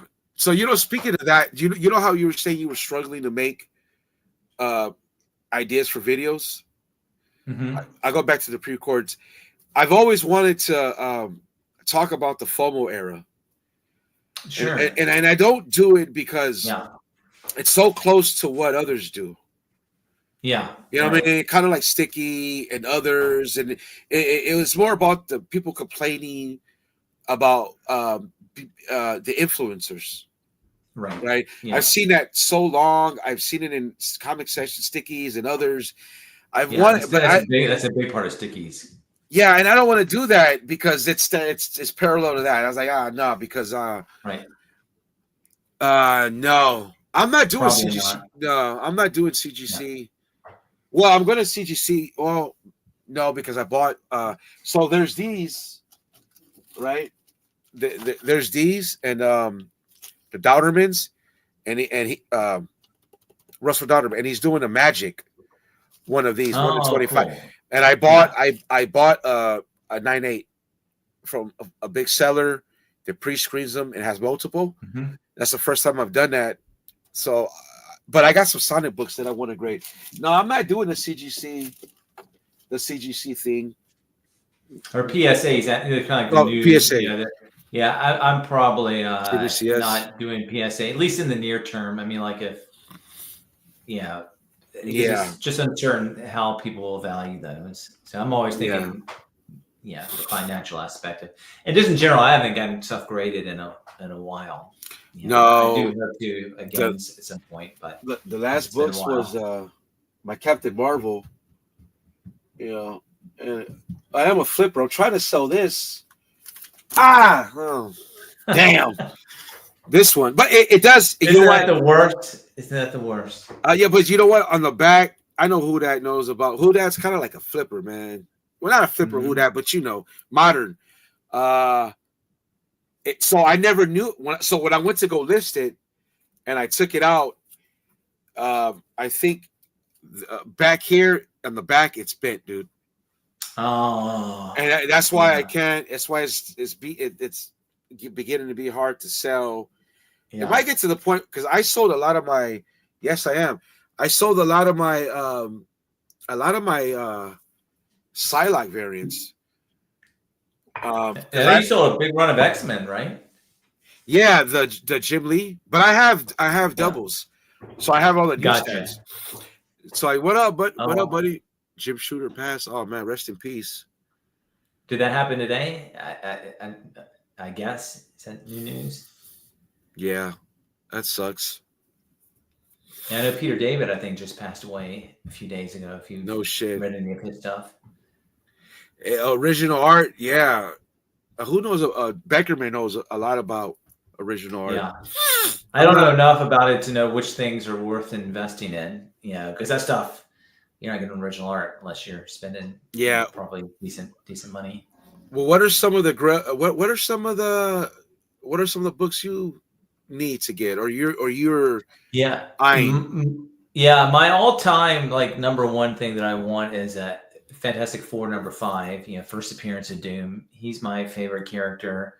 My youngest son is named Victor.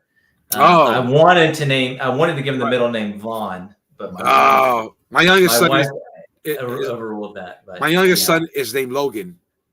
Oh, really? Oh, that's cool. Yeah. And I almost went Anakin, but I thought of him being trolled as he got older. Right. Anakin, Annie. So yeah. Yeah, it's too clear. Like Logan, obviously that's a more regular name. Yeah. Yeah. It's the same name Victor. There's not a ton of Victors, but yeah, I'm a huge Doom fan. So FF5 is the number one book I want. And after just major over time. I can't get these all the time, but I'm just trying to get some other major stuff. Oh, yo, I'm back. What up? Mine is the vehicle. The car's working. IRL. Yeah. This is old school Biggie. Back in the day, he'd do content just out in the wild and shit. Nice. See, you talk about content creators, right? And I mean, sometimes the subscriber count to me and all that doesn't matter, right?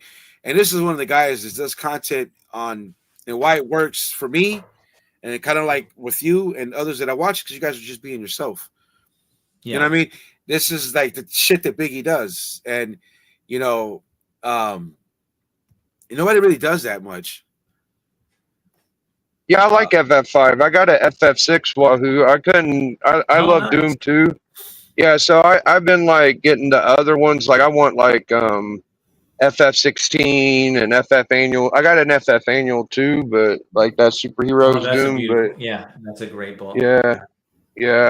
I think FF5 is worth it if that's your guy. It's worth it. Yeah, mine's 181. Yeah. Mine's 181. I picked up the 129 35 because I'm also known as Low Grade Lopez, also known as Newsstand McGee because I love newsstands. But 181 next year. You've heard my story, the 181, right? I'm pretty sure. Yeah, of course. I watch all your shit. I watch all your videos. So, oh man, so blessed. I know. What happened? Let me know. Yeah, so when I started getting back into collecting a couple of years ago, my father-in-law just said, "Oh, I've got a bunch of comics in the basement that I bought when I was a kid. Yeah, you can have whatever's in there." And so I ran down there, and at first he brought me a couple out, and they were Bronze Age, and I knew, like, holy cow, there could be some incredible stuff. And so I get to the Hulk box. And 179, 180, 181. Wow. Yeah. Damn, I wish I would have watched that video. Shit, I missed it. Yeah. I'll go watch it, dude. That's awesome. And I just told the story. I didn't record the actual doing it. Oh, you didn't talk about the story at all on your channel?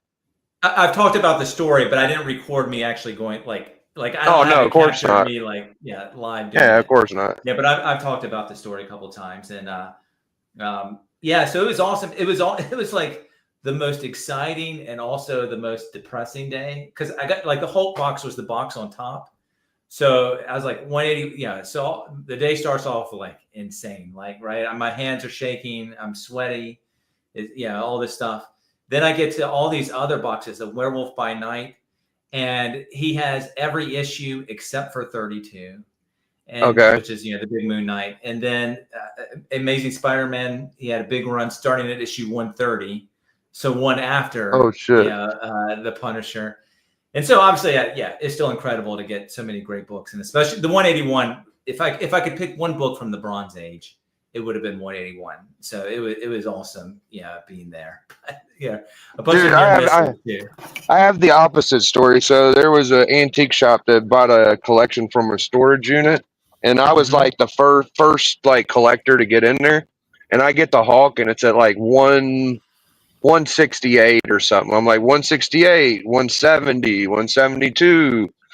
173, 174, 175, 176. It was like got up to 178. Bang, nothing. And then done. Yeah.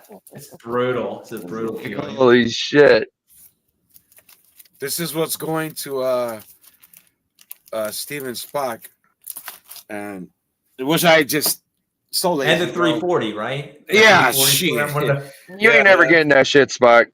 Yeah, you're never get it. You're never gonna get it, Spock. You ain't never gonna get it, Spock. Steven Spock, I thank you so much. You didn't have to respond to my Instagram message. I appreciate that. Steven Spock, a lot of people know of you. You've been around the community for a long time. So thank you for doing that. I know you don't do drama. I appreciate that, brother. I really do. I can't speak for the other person, but thank you for that. And that was nowhere near your fault. So thank you. I appreciate that. And I'm sorry that I haven't sent your shit out. If anything came good from it, it was kind of funny when he was telling me, what, you need money? Want me to ship it for you? That was kind of funny by Ray. And Ray, if you're watching, these are Dre headphones. These are Beats. So I don't know. Right. But Steve, it will be sent to you. I appreciate that, man. I you know what? I almost forgot. I did have an idea, Wahoo. Because I know you wanted to do more content. Yeah. Wouldn't it be cool if some little channels got together and did some comic book content together every now and then? Yeah, I thought about that. And talk about comics. I've just always been really bad at, like, networking. Hey, you're the master networker. Yeah. Well, I don't know about that, but I got buddies around. I got buddies that thankfully like and understand that I'm not really that big of a. Oh yeah. That was my kids. That was a good line. It was a good line, dude. See, Ray. Every now and then you come out with something, but not much. You know what I mean?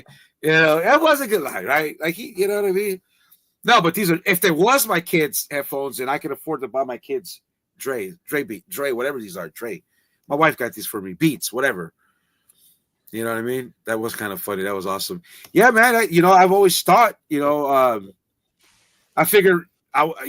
Fuck it, we're live. Put you on the spot now. I mean, hopefully, you would consider that every now and then. However, because I like hanging out. This is what I learned from this side of the multiverse. I like this hangout. Yeah. Stuff. Yeah. I haven't done a lot of this, and certainly not any live on my stream with anyone. Part of it, I just got to learn the technology more. I know you've done that, had to go through that yourself. But as old Gen Xers, we struggle sometimes with the computers. Yeah, so, but today has been. I mean, you've kind of like for a little bit, but not much. And I don't give a shit. You know what I mean? But but yeah, man. Hopefully, that'd be cool. But yeah, man. So, but it's up to you, man. I'll wait on you. I'll wait on your. If you can make that happen, dude. So Biggie, you heard what Wahoo wants to do? Wahoo wants to get me and Razor on a debate. If he gets any super chats, it goes to the charity of our choice. Mm-hmm. I told him he's not going to do that. Wahoo has been has supported this shit. My channel has always been neutral. I said, fuck you, why not? You're a buddy. I'll do it.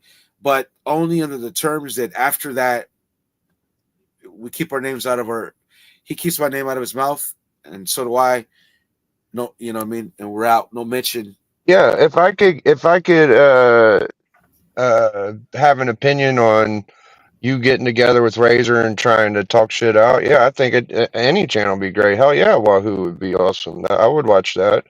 and hopefully, you guys can get to a point where you can get a little agreement going or something. That'd be kind of cool. I'd watch that, or it could just be like an all-out brawl for an hour, and that'd be fun too. Like one or Yeah, the other. yeah.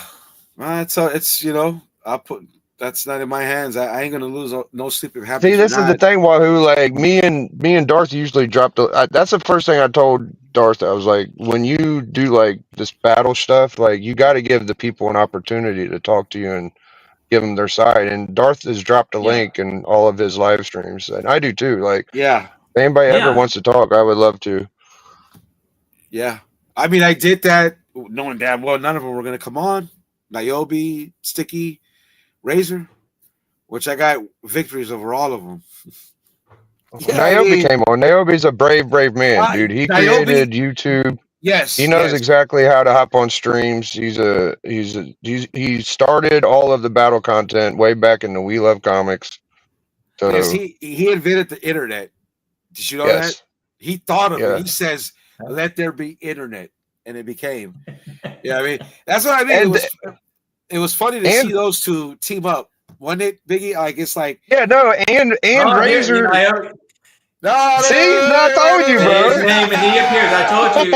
Yeah, It's the Joe yeah. Hendry. It's the Joe Yeah. Hendry of Yeah, look at him, look at him, look at him, YouTube. look at him, look at him, look at him, look at him. He appears. Shut the fuck up, Niobe. You know what, bitch? Get out of here. Thank you for lurking. Hey, first Yes, of all, Niobe. before you leave, I cooked you already. Remember the tidy whiteys? The fuck Oh out of here. no, don't do that. Niobe's the goat, man. Hey, because you sat there. No, he did he make fun of theirs? I don't remember. I don't know. Yeah. I don't think he would ever do that. You got me bad in Canada, little bitch, but it ain't so what, bro. It asked of the Lord, and yeah, I did it for the sport. There you go. Look how he gets triggered. Look, Mook. That's racist. If you look that up, if you look it up, I'm not getting out of here. You guys are too dramatic, dude. Yeah. Get out of here. Get out of here. Get the fuck out of here, Niobe. Nobody cares. Get out of here. 5% battery. Hey, Niobe, dude. That was cool that you hung out. And Razor invited us on his channel, dude. These guys are definitely taking positive steps. Yeah, you So see I'm how proud of these guys. Yeah, before I get wrapped up in all of this, catch the strays like Biggie did, this weekend. Yeah. All right, I'm out of here. Hey, nice to meet you, Wahoo. Thank you, Darth, for letting me hop on.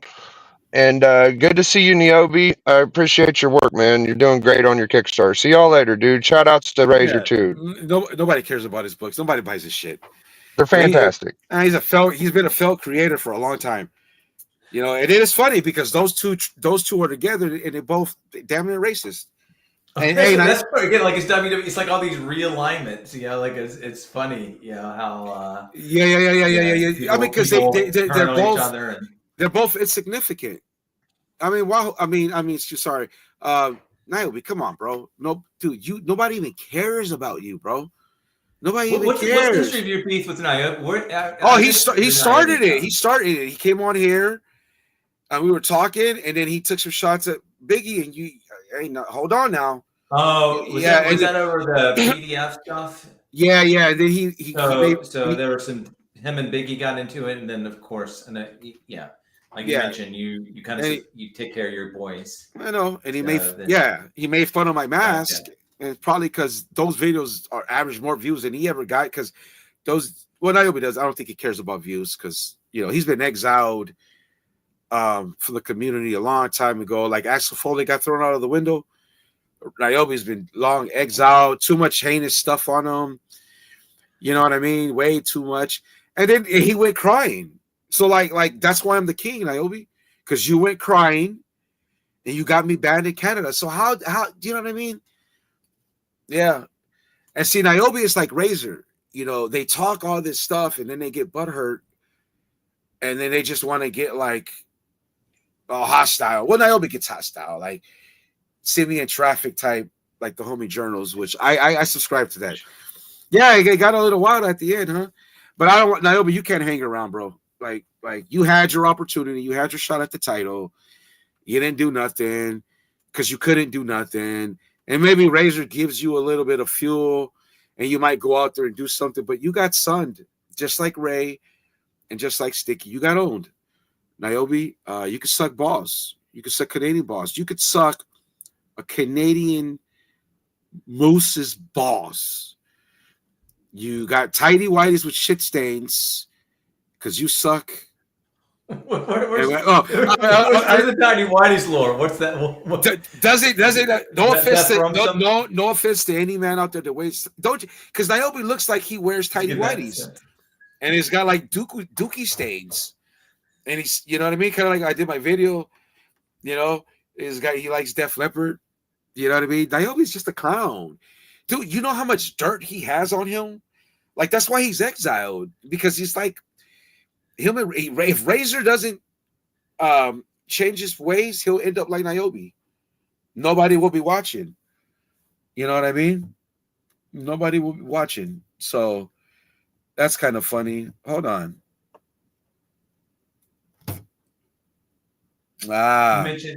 That's right, Steve. Huh? You mentioned, these guys getting their feelings hurt. Is there anything have you gotten your feelings hurt in any of the stuff, or is it just all kind of like just roll off your back? Sticky with the family. I take that really personal. Sure. Yeah. Yeah, I don't like that shit, but I have to accept it. Yeah. I have to accept it, you know. Which I don't think. I think he misinterpreted things. He did. Like I never saw you say anything. No, bro, it was like and then when I reacted to that, I put the clip. I'm gonna skin me a goose, meaning like a literal goose. I'm gonna skin a goose and eat it. Never did I mention his family. That's when he said that Almighty. That's when it changed for me. Like, bro, I didn't say that shit, dude. Hold on now. I mean, I'm a troll, but I don't go racist. Never. You know, I don't do that. No wife, no kids. I don't do that. So let's just know that, you know, with the Renovision, and that's another thing. That's another fucking thing that pissed me off. Didn't piss me off, but Ray, we gave him his first 1,000 viewed video before him buying views. I and Brian McClay gave him that. You know what I mean? And so, dude, that's the only thing that bothers me is that. Yeah. It's funny. That's actually what bothers me. Yeah, like I said, I know at least one time, something Sticky took differently than I meant it to be. And actually feeling like I've actually hurt someone else hurts me more than, what somebody would say about me. Yeah, that, oh, shoot, like they are really bothered, by that. Yeah. So like with the family, they, oh, shoot, they think, with family. Yeah, you can like that. Yeah. Well, yeah. I don't like to talk about families because I mean, you could call me a criminal like him and Niobe did. Mm-hmm. You can make fun of my parents, my teeth, whatever you want to do, but I draw the line at children, wives, and mothers. Yeah, that's what I was going with the Renovision thing when Marco alluded to that, and that would have never happened if Razor wouldn't have been so horny for battle content or drama that I accidentally said on his ceasefire the war of the top 10s, and he ran with it like he jumped on a bunch of other my shit. He called me, hey, what do you mean war of the top 10? I was like, fuck. I didn't want to rehash that Renovision with Clay and me. I didn't want to do it. And I told him, and this is real. Ask Brian McClay. If Brian McClay is good with it, bro, then whatever. And that's what happened. So I just don't like who cares? Yeah, I know. But family is sacred, bro. You know what I mean? And it's. You think some people make the point? I'm not going to say. So, is there a difference? And she hasn't been on camera since the Comic Tom thing, I don't think. But Sticky's wife was on camera for some things. Mm-hmm. Do you think that? And there's still even if you think you could do some things, obviously that can still go over the line.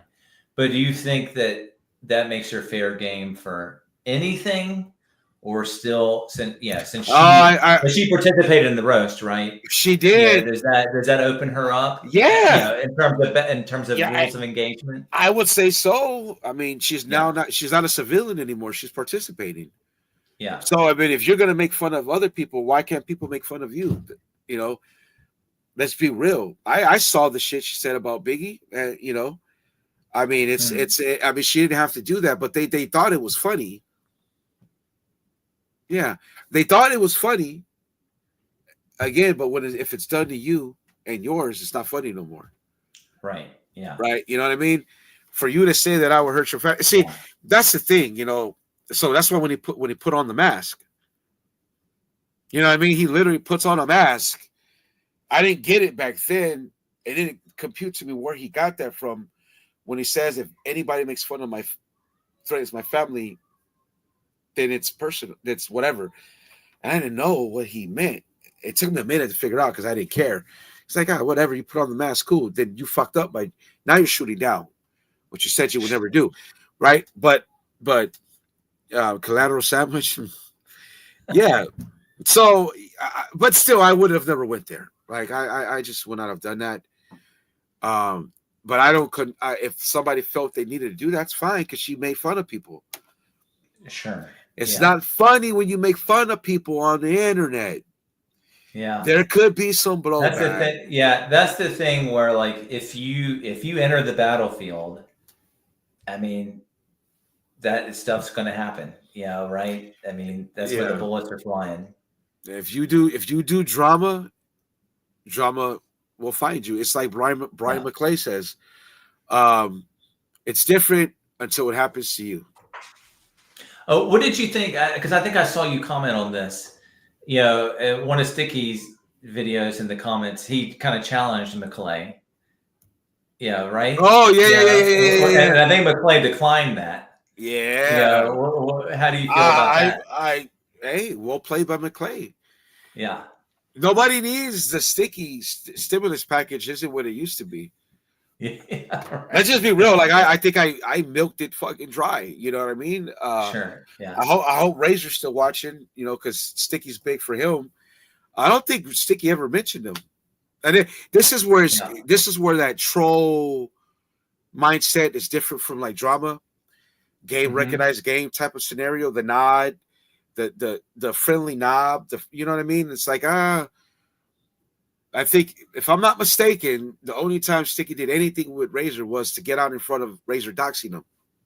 Mm-hmm. If I'm not mistaken, I could be wrong. Sticky shoots up.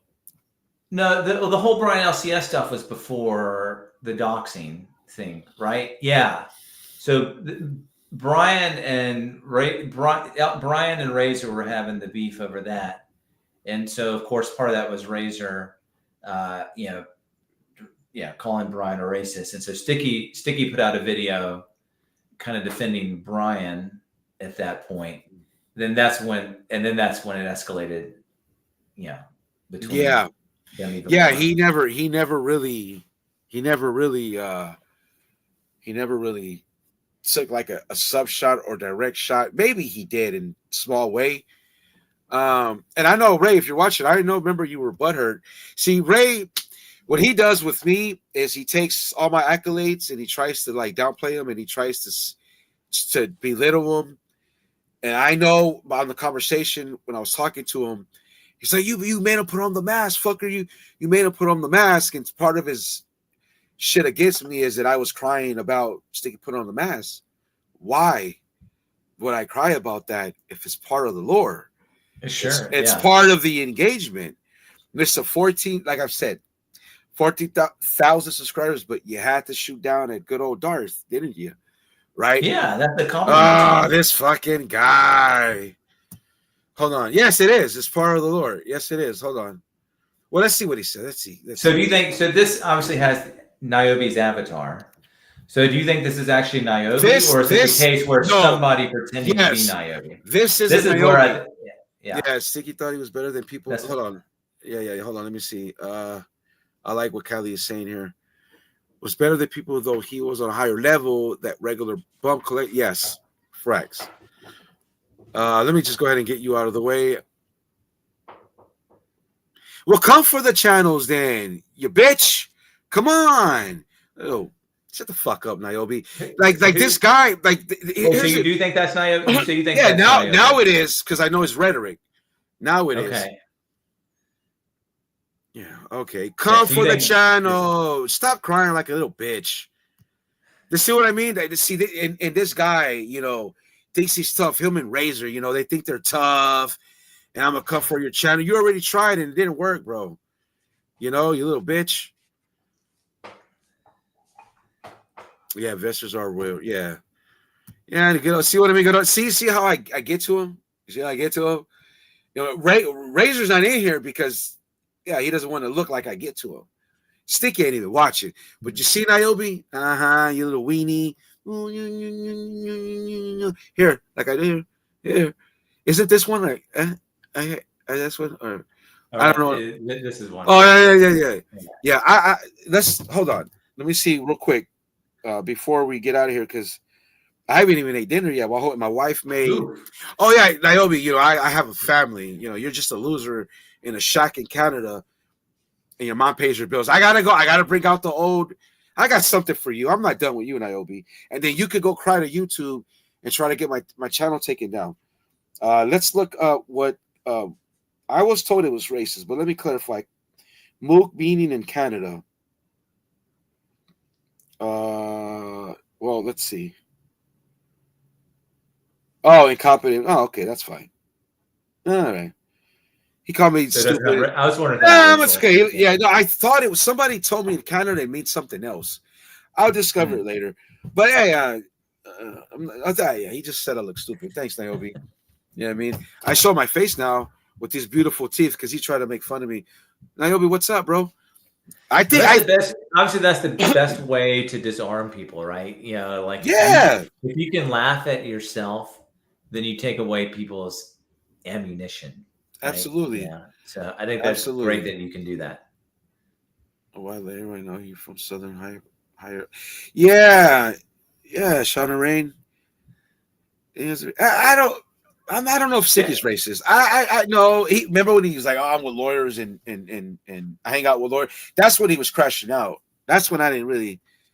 That's when like he was struggling. Well, I think I told you. He's from West Virginia. I'm obviously from Virginia, and and so we come from a very similar culture. So like I feel like I understand. Yeah, and Virginia and West Virginia aren't the same, but I'm from that Appalachian type culture.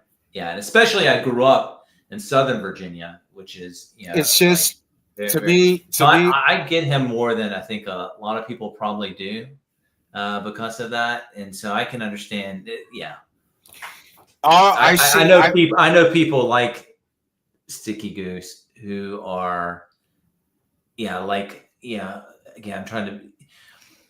Who have well? This is one of the things where he talked about. I'll say one of the things I really appreciate about you, Darth, that made me really respect you. When Brian, LCS, and Razor were really having their biggest beef, and Razor obviously was calling Brian racist and all this stuff, and Sticky's kind of response to that was talking about how Apple some of the people that have the hardest in this country are white Appalachians.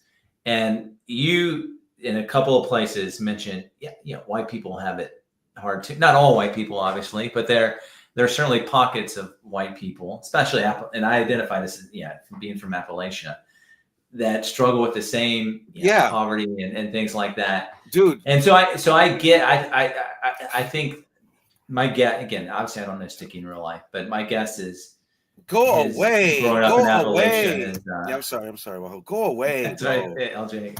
Go away. Yeah. Look at it. Certainly his experience growing up in Appalachia has shaded a lot of his view, his worldview. We have the same struggles. I see a Southern accent in a white person. That's America. Yeah. That's how I see it. It's just America. You're just from the South or North, wherever, Southeast. Doesn't matter, dude. I don't do that. I don't judge. And a lot of it is because of life I chose to live as a child, as an adult. It's the last thing I was doing was trying to be racist when I was like in a certain lifestyle. I've been through alcoholism, and I've been through addiction. I don't do that. And I don't, I did make fun of his accent, but I didn't mean that shit, dude. Like, Sure. this is America. I'm American, so much so that maybe it would seem, God, dude, you're such a little pest. Ain't nothing going down, dude. Yes, fuck you. You know what I mean? Eat shit and I don't know. Go get beat up by a moose. You know what I mean? I can't even find a. Yeah, I don't do that shit. You know what I mean? I'm just not gonna do that. Like you're American, like I'm American, like he's American. I'm not gonna do it. It means nothing to me. At the end of the day, we're all American, bro. So it's like it's just no. White people go through it tough. I'm gonna say this, and I hope this doesn't. I hope nobody takes it to offense. It's like classism amongst white people. I think that white people are more racist towards each other than anybody is. Same with Hispanics. Sure. I think if you look at the numbers on welfare, they are going to be what they are. They are to the majority, but that doesn't mean that doesn't mean that nobody's better than anybody. There's that old saying, trailer. You know what I mean? And to me, the 1%. If you're not the 1%, then you are not of them. You are low. Yeah, right. So I don't think we should be out here. Yes, thank you. That reminds me. I didn't want to say it, Callie. You know what I mean? Yeah, I agree with it. That's a great comment. One of the things you said that I really appreciated, and again, someone I've never actually had any interaction with, but I saw a video Marcus put out when it was in when all the race stuff was being talked about, and something I will always respect that he said. Hopefully he'll see this, or you can tell him if you I'll tell him. But he made the point that the trailer park term is just as offensive. Yeah, it's a slur, right? And sometimes I think, and I don't want to open up a whole big conversation on race, but sometimes that can be minimized, and not seen as just as much as an offensive thing. So I really, Marcus, if you see that's really respected, when you said that, and appreciate you, Darth, for understanding. Yeah. Like Callie said, it's more class, and what the elites want is for us all to be divided, and hate each other, right? That's what I told them on Mighty Comics when we had that thing. I said it was because Mighty asked me why. I go, because he used classism. The things he said about certain people, dude, it's not cool. It's not cool. You know what I mean? You sat up there and then you hang out when you crash, you hang around with lawyers and doctors. Well, then go do that, bro. Why are you on the internet making fun of predominantly your people, your culture? Oh, because it's cool to do and it's culture on culture, so that's okay to do. Nah, bro. But what's up? Who that? Wahoo, who that officially? How you doing? It's so funny as I've heard of him before. Same thing. He's like I don't know where, and then I said, and I usually when I hear about people, I sub to them. But if anybody knows about YouTube and how you don't watch people constantly, they'll unsub you. So I had to restart. I had to resubscribe, but I've heard of this channel before. I know I've watched his videos before, but yeah, that's one thing I can tell people about. It's happened to me with friends of mine, like people I've known like over 10 years ago. Yeah, they don't drop a video like in 6 months or more. Like almost like they don't deactivate the channel, but they kind of act like it's not there anymore. So they like slowly get people off of their channel. I know I've seen it with my channel, because in my channel I'll lose a couple of subscribers and gain a couple, so it's like it's constant. But to talk about what you said, Darth and Wahoo, the thing about racism or race, talking about it, the better people are not afraid of talking about it, the better we are getting not over it or getting past it. Yeah. They have a lot of stuff that people thread the line on stuff with that, Mhm. but it is a big classism thing though that goes on on the comic collecting. There's a big Yes. classism. People Yes. hate on people. They'll hate on people because they have certain books. They'll hate on people that flip to get certain books, and people call it flipping. But if you're in flipping houses, a lot of times they say investing. I'm investing in property and turning it over to this. So it's like I've always said it's more of an investment. I'm investing in anything, and a lot of people who collect who don't sell at all don't like hearing that.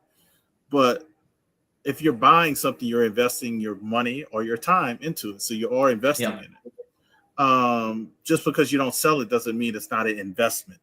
Right. Yeah. So, and guess what? When we all perish, because I always go to the extreme on a lot of things. When we all go, if your family doesn't want that, they're going to sell it or give it away. Yeah. Yeah. So, and hopefully you educate them enough not to give it away. Yeah. So that's all I wanted. But it was nice. It's all good. Nice, I'll say this about the whole troll and all the stuff going on. I've been on YouTube for like over 10 years, and I've seen people do it. I've seen people leave. I've seen people come back. I've seen people never come back to YouTube. Don't even know what they collect anymore. I've seen people sell their collections, all kind of different things. I mean, this YouTube thing is what you make it. If you don't enjoy what you do, you don't have to do it, but you still can collect books.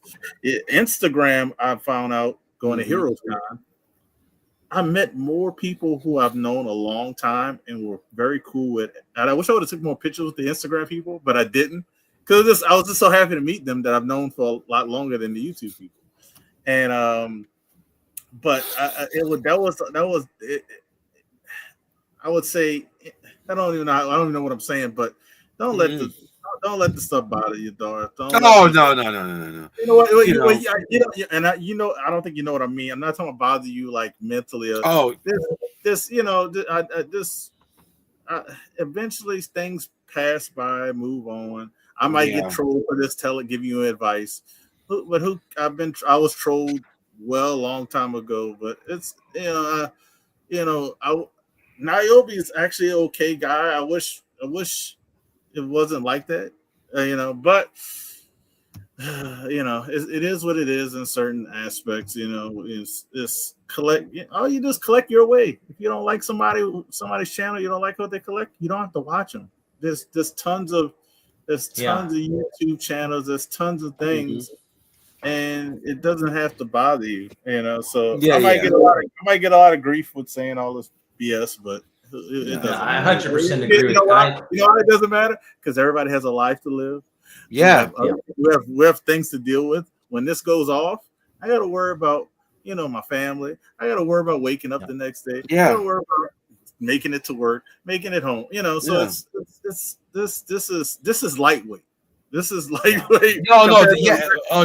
Dude. Regular life, This is nothing, dude. I gotta meet quotas at work. You know what I mean? It's like this ain't shit, dude. This is just fun. It's fun. But again, like look again. Eventually it'll pass. Eventually, it's. I mean, maybe for the community, it has to be a time where it goes away. It goes away. I'll tell you this. I've seen it go away and come back like maybe 4 times in the last 15 years.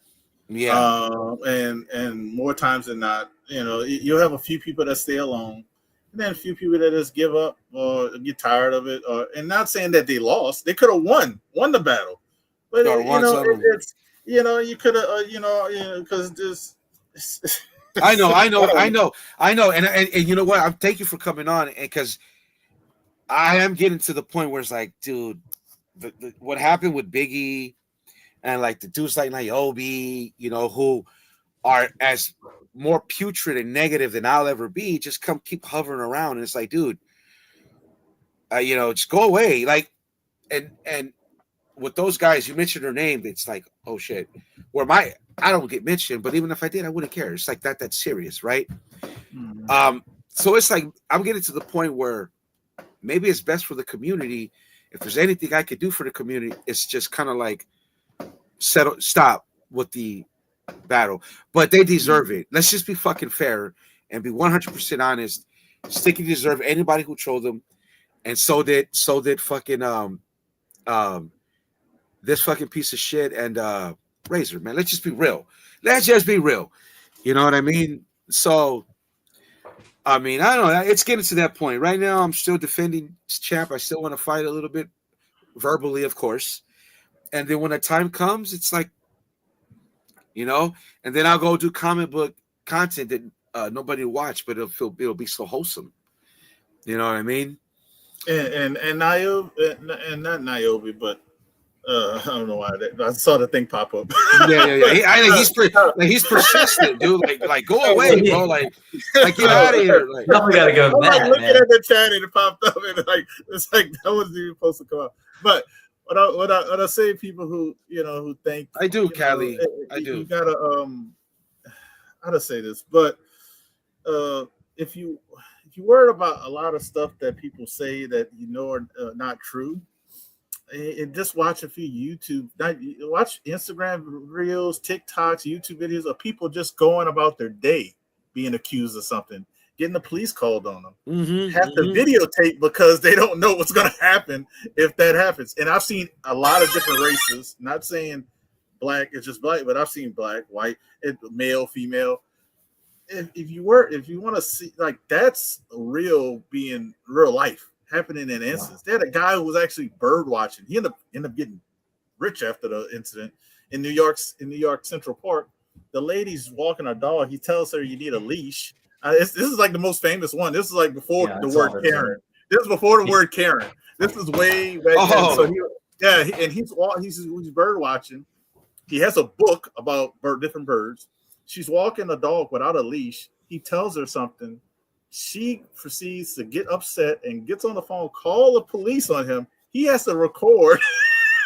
And after this whole incident, he ended up getting, I think, a Netflix show or Disney Plus or something. He got a show about bird watching. He ended up getting a show. So it ended up transpiring better for him.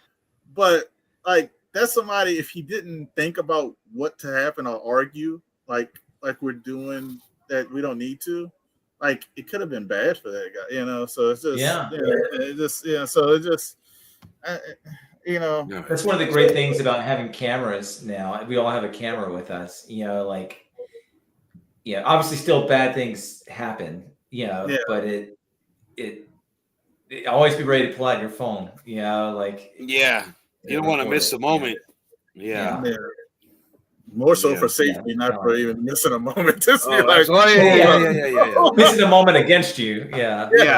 Absolutely, dude. Absolutely. Yeah, but I hope we can get past this and get back to collecting and get back to this getting big books or getting books you like. That's the name of the game. Getting stuff you like to read. Getting stuff. I actually I met a couple of friends of mine that I've never met in person at HeroesCon. Had the best of time. I consider those people friends. I gave them a couple of AOKs. One of them actually read it that night, which was actually this book. I had a whole bunch of copies, so I had this book. I gave him. He didn't have one, so he read it. He enjoyed it. So let's get back to that. Yeah. I got a question for you, Hudat. So like, because I really didn't know much about HeroesCon until all of a sudden I saw lots of YouTubers went this year. Do you usually go to cons, or is that a first? Because now I'm like, oh man, I should I've never been to a con. It generally doesn't appeal to me. Like for the I just don't want. It's just too chaotic for me with like the actual going to find comics. But like I saw a lot of YouTubers getting together with people that they know. Like what was the experience like? Was it, or again, was that kind of new for you, or have you? No. Well. HeroesCon was new because I've never been there, but I've been to other conventions. I've been to like New Orleans Fan Expo, Dallas Fan Expo. So I've been to the Fan Expo scene, which deals with a lot more celebrities. Those are like more compact, kind of jam tight. This one was wide open. I give a lot of credit to how big the aisles were. Nobody felt jam packed together. It's really comic centric, but they had a lot of other items there as well. Not as much, but they had other items there. If you've never been to, I would suggest going to a small show and then hitting. But if you go to that show, you never been to one, you're going to be overwhelmed. I was overwhelmed just because how big of a comic show it was. They, like I said, they had a lot of YouTubers, but they also had a lot of Instagram people. A lot of Instagram. A few of them walked up to me. I didn't know who they were until they left, and I said, "Oh, like it clicked." I had to, because they don't do YouTube, so it was a lot of YouTube and Instagram people.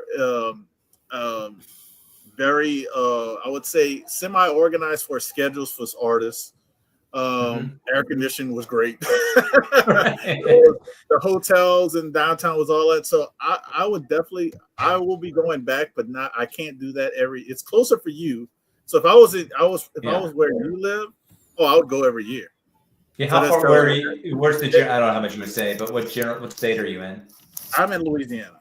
Okay. So it's a good, if I drove, it would take like 14, 15 hours. I guess you should know your name too, that. I guess that. Yeah, who that?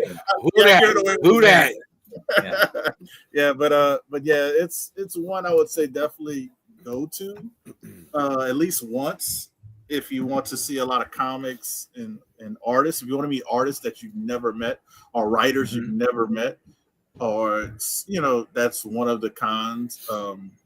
So that's what I used it for the first time I went. But I know when I go back, probably a couple of years, I'll try to hunt for more books and stuff like that. But it was a really good con. It's something I definitely would recommend at least going once. It's like going to San Diego, New York. You got to do it at least once.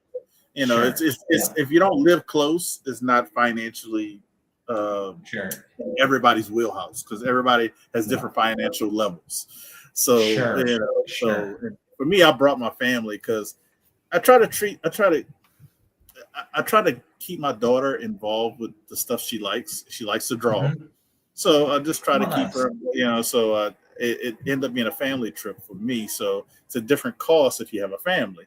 You got to put that in cost. So it's something that you got to plan. I would say at least a year in advance. Okay, yeah, that's great. I would recommend you going. If you like collecting comics more, and not like all the other stuff like Funko Pops. There's nothing wrong with that, but you really want comic books or meeting artists and meeting writers, or in a really good city, I would say go. Yeah, I appreciate it. It's cool to hear how you got your family, because that's always one of the things for a convention, especially that because I have kids. It's like, oh hey Katie, I'm my wife. I'm just gonna be gone for the day. Like. Just with my comic books or the weekend or whatever it is. That's always one of the strong. I do Friday. Friday. If especially my family's good. Friday is the family day at the convention. My wife will let me do stuff and she'll help me, but that's my me, my family go. And the good thing about that convention, better than any other convention, I would say, 16 and under are free. Oh, nobody else can beat that. I'm sorry. Yeah. Even the Fan Expo is I think it's like $12 for like kids of a certain age. I still have to pay, and so but free that gives me a little leeway to give her some money to buy something. Sure. So I was like, here, I didn't have to pay $15-$20 for you to get in. Here, take this extra money. Right. Yeah. So that's a big plus. Cool. Yeah. All right, guys. Well, my wife made fried chicken and homemade fries. Yeah. Yes, sir. I got her a little mini deep fryer. So I shouldn't be eating spicy foods. I got high blood pressure and everything. You know what I mean? And I take 3 of the pills, but she made it spicy.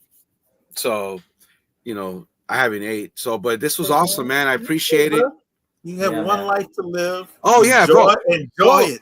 Well, I think I've been around you enough. You've been around me enough, bro. This is fun to me, dude.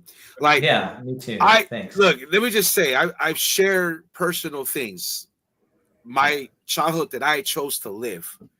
I got 3 bullet wounds in my back. You think these people on here with this shit is gonna mean anything to me? You think they have no Niobe, Ray, you guys got no power over me. I got a beautiful life. I got a family. I got a kid. I got a job. This is just fun. But I will say this, Niobe, you get no round twos. You had your shot, but it will pass. You know, right now I have to fight verbally, of course, but it will pass. It will be done. And then when it's done, it's just comics, bro. But for right now, you know, it is what it is. You know what I mean? But I just want to say thank you, Synthetic. I just want to say I appreciate everybody for stopping by. Oh, look at this piece of shit. Hey, what's up, fat boy? How you doing? You know, piece of shit, you. So, yeah. So, this has been... Hey, look, hold on, because this is what it is. I'm sorry, I'm about to cut. Hey, look, I always get more viewers than you, bro. Oh, you docs. Yeah. Shut up. Look at him. Hey, come on. Let's see. Oh. We almost made it out. Yeah. I had the positive note, and we'll go on the positive route. We got one life to live. Enjoy it. We should have cut there. We had our chance. I tried. I had it. You tried, man. I felt you. I felt the love. Yeah, look at that. Look. See how you want to smoke so bad. They see how they use every narrative trying to get the chink in the king's armor, bro. You can't. There's no round twos, Ray. There's no round twos, bro. No, I'm not gonna let them on because it hurts you guys. So look, now you can go and make content out of it. But you remember, you always got cooked, Ray. Remember, now we could get rated R. I know you ain't seen your dick in a long time, bro. You know what I mean? Now we could get rated R. You know, hey, did you hear the one when I said, like, when you're eating, when you're doing your little thing with your quadruple neck and you're doing this, it's like you're eating donuts, fat ass. Oh, yeah. Suck balls. The crown is heavy. I cooked you, bro. For all. Yeah. Here it is, Wahoo. You know what? Before we get off, put it to him. Let's see. Let's see. All I need all right. Look, sure. Right. But you buy him. Hold on. But you buy him, bitch. But you buy him. Well, go ahead, Wahoo. Before I go eat my dinner that my wife cooked, which you don't know nothing about, huh? All right, Razor. I threw out an idea to Darth. Yeah, you can hit me up on Instagram later. You can think about this. No need to respond right away. But I try as much as possible. I hope you've seen this in my parody videos, obviously, to be neutral. And I want to, and I know I love charity. I have an idea to host a debate between you guys, and set up rule. We can talk about the rules of how Darth gets 3 minutes, you get 3 minutes, or whatever, to have a debate about things. And any super chats or any money that comes in, I'll split between charity. But I think it would be fun to do. See if there could be any common ground. See if it just burns to the ground. What happens. But I think it could be a lot of fun if we think about it. Yeah, if we can think about how to do it. When you said it earlier, I thought that was a good idea because they can both pick a charity of their choice. Yeah, exactly. That's what I don't know if you know the history of there was a thing with the Brian LCS book and Razor, and I heard about it, but I tried to stay away from all that. And so, but I sold the book got sold, and I split the money between Razor's charity and Brian LCS's charity. Okay, and that's what I would do for these guys. I let Razor pick his charity, might be the same one he picked earlier, or he could pick a different one. Yeah, and then Darth could pick his charity, and I'd split it. Split it down the middle. Actually, even for people who don't get along, that would actually be a good thing. Yeah, I think it would. Yeah, so you guys think like about it. The presidential debates.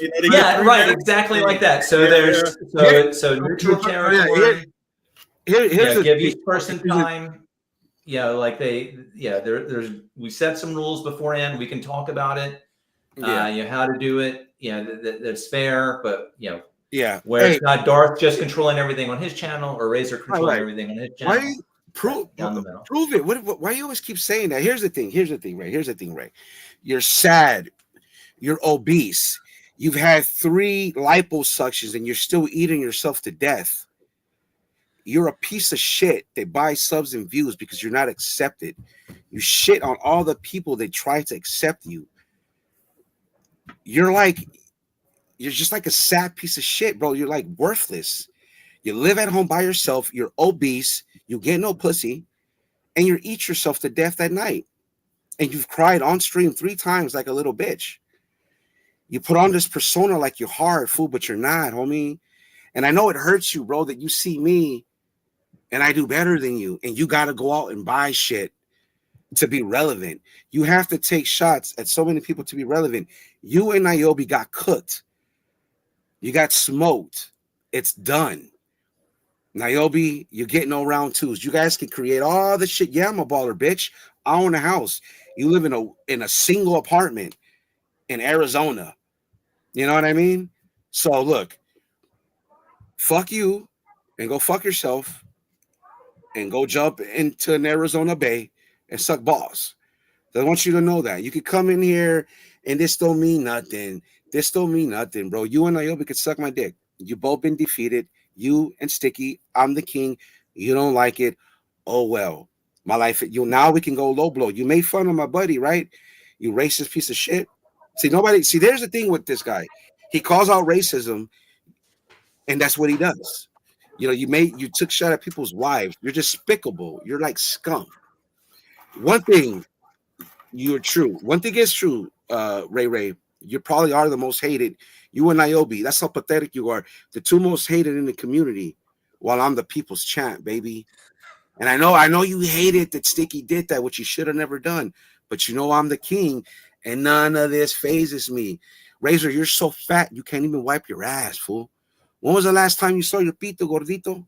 When was the last time you saw your pito? If you know what that means pee-pee in Spanish. When was the last time you saw your pee-pee? You haven't, bro.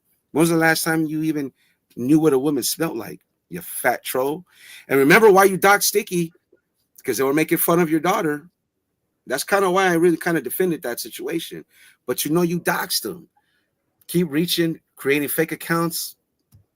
Stop, bro. Stop. Hey, here's the thing. So check this out. Before I go eat a dinner that my wife made me, that this guy don't know nothing about, his little whatever it was, little rant that he did had like 140 views, right? And I'm like, he fell with this shit. The CBC, whatever he did, because I know how to watch the shit without giving him a view. So I'm watching. He's gonna buy views because that's his pattern, right? He's gonna buy views. And so it's at 141, I think you were, Gay Ray. And then it went to like 289. And then it went to like 400. He had to go promote it because nobody wants your shit. You gotta go buy views. Hey, bro, go eat yourself to death. Okay? Maybe if you get a 5th liposuction, you might stay skinny. Hey, fool, when you do all this shit, we can see all that flab, bro. All that shit hanging because you're a fat piece of shit. Niobe, you still live at home with your mom. Don't forget that. We all know. So all right. Well, we'll see. We got the smoke. Well, we ended it on a wild note. Look how they gotta team up. Look how they gotta team up on me, bro. Man, I tried to end it. We tried to end it while we were like 10 seconds. 10 seconds. I went 10 seconds too long. I went 10 seconds too long. I blame myself. Look what they do. Look what they do, bro. I apologize to the chat. I went 10 seconds too long on my positive. Look what they do. You got to get it out quick. One life to live. Boom, out. Yes. Well, I thought he was gonna hit the outro, and that was okay. Yeah. Let's go. Hey, we got it. We got the smoke. Look, 30-something live. You don't even get that, Razor. Hey, this is how you hold your pee-pee when you go pee, like this. That's how you put it. All right, bro. Thank you, everybody. Thank you for watching. We got a little bit of smoke at the end by 2 people that have been outcasted.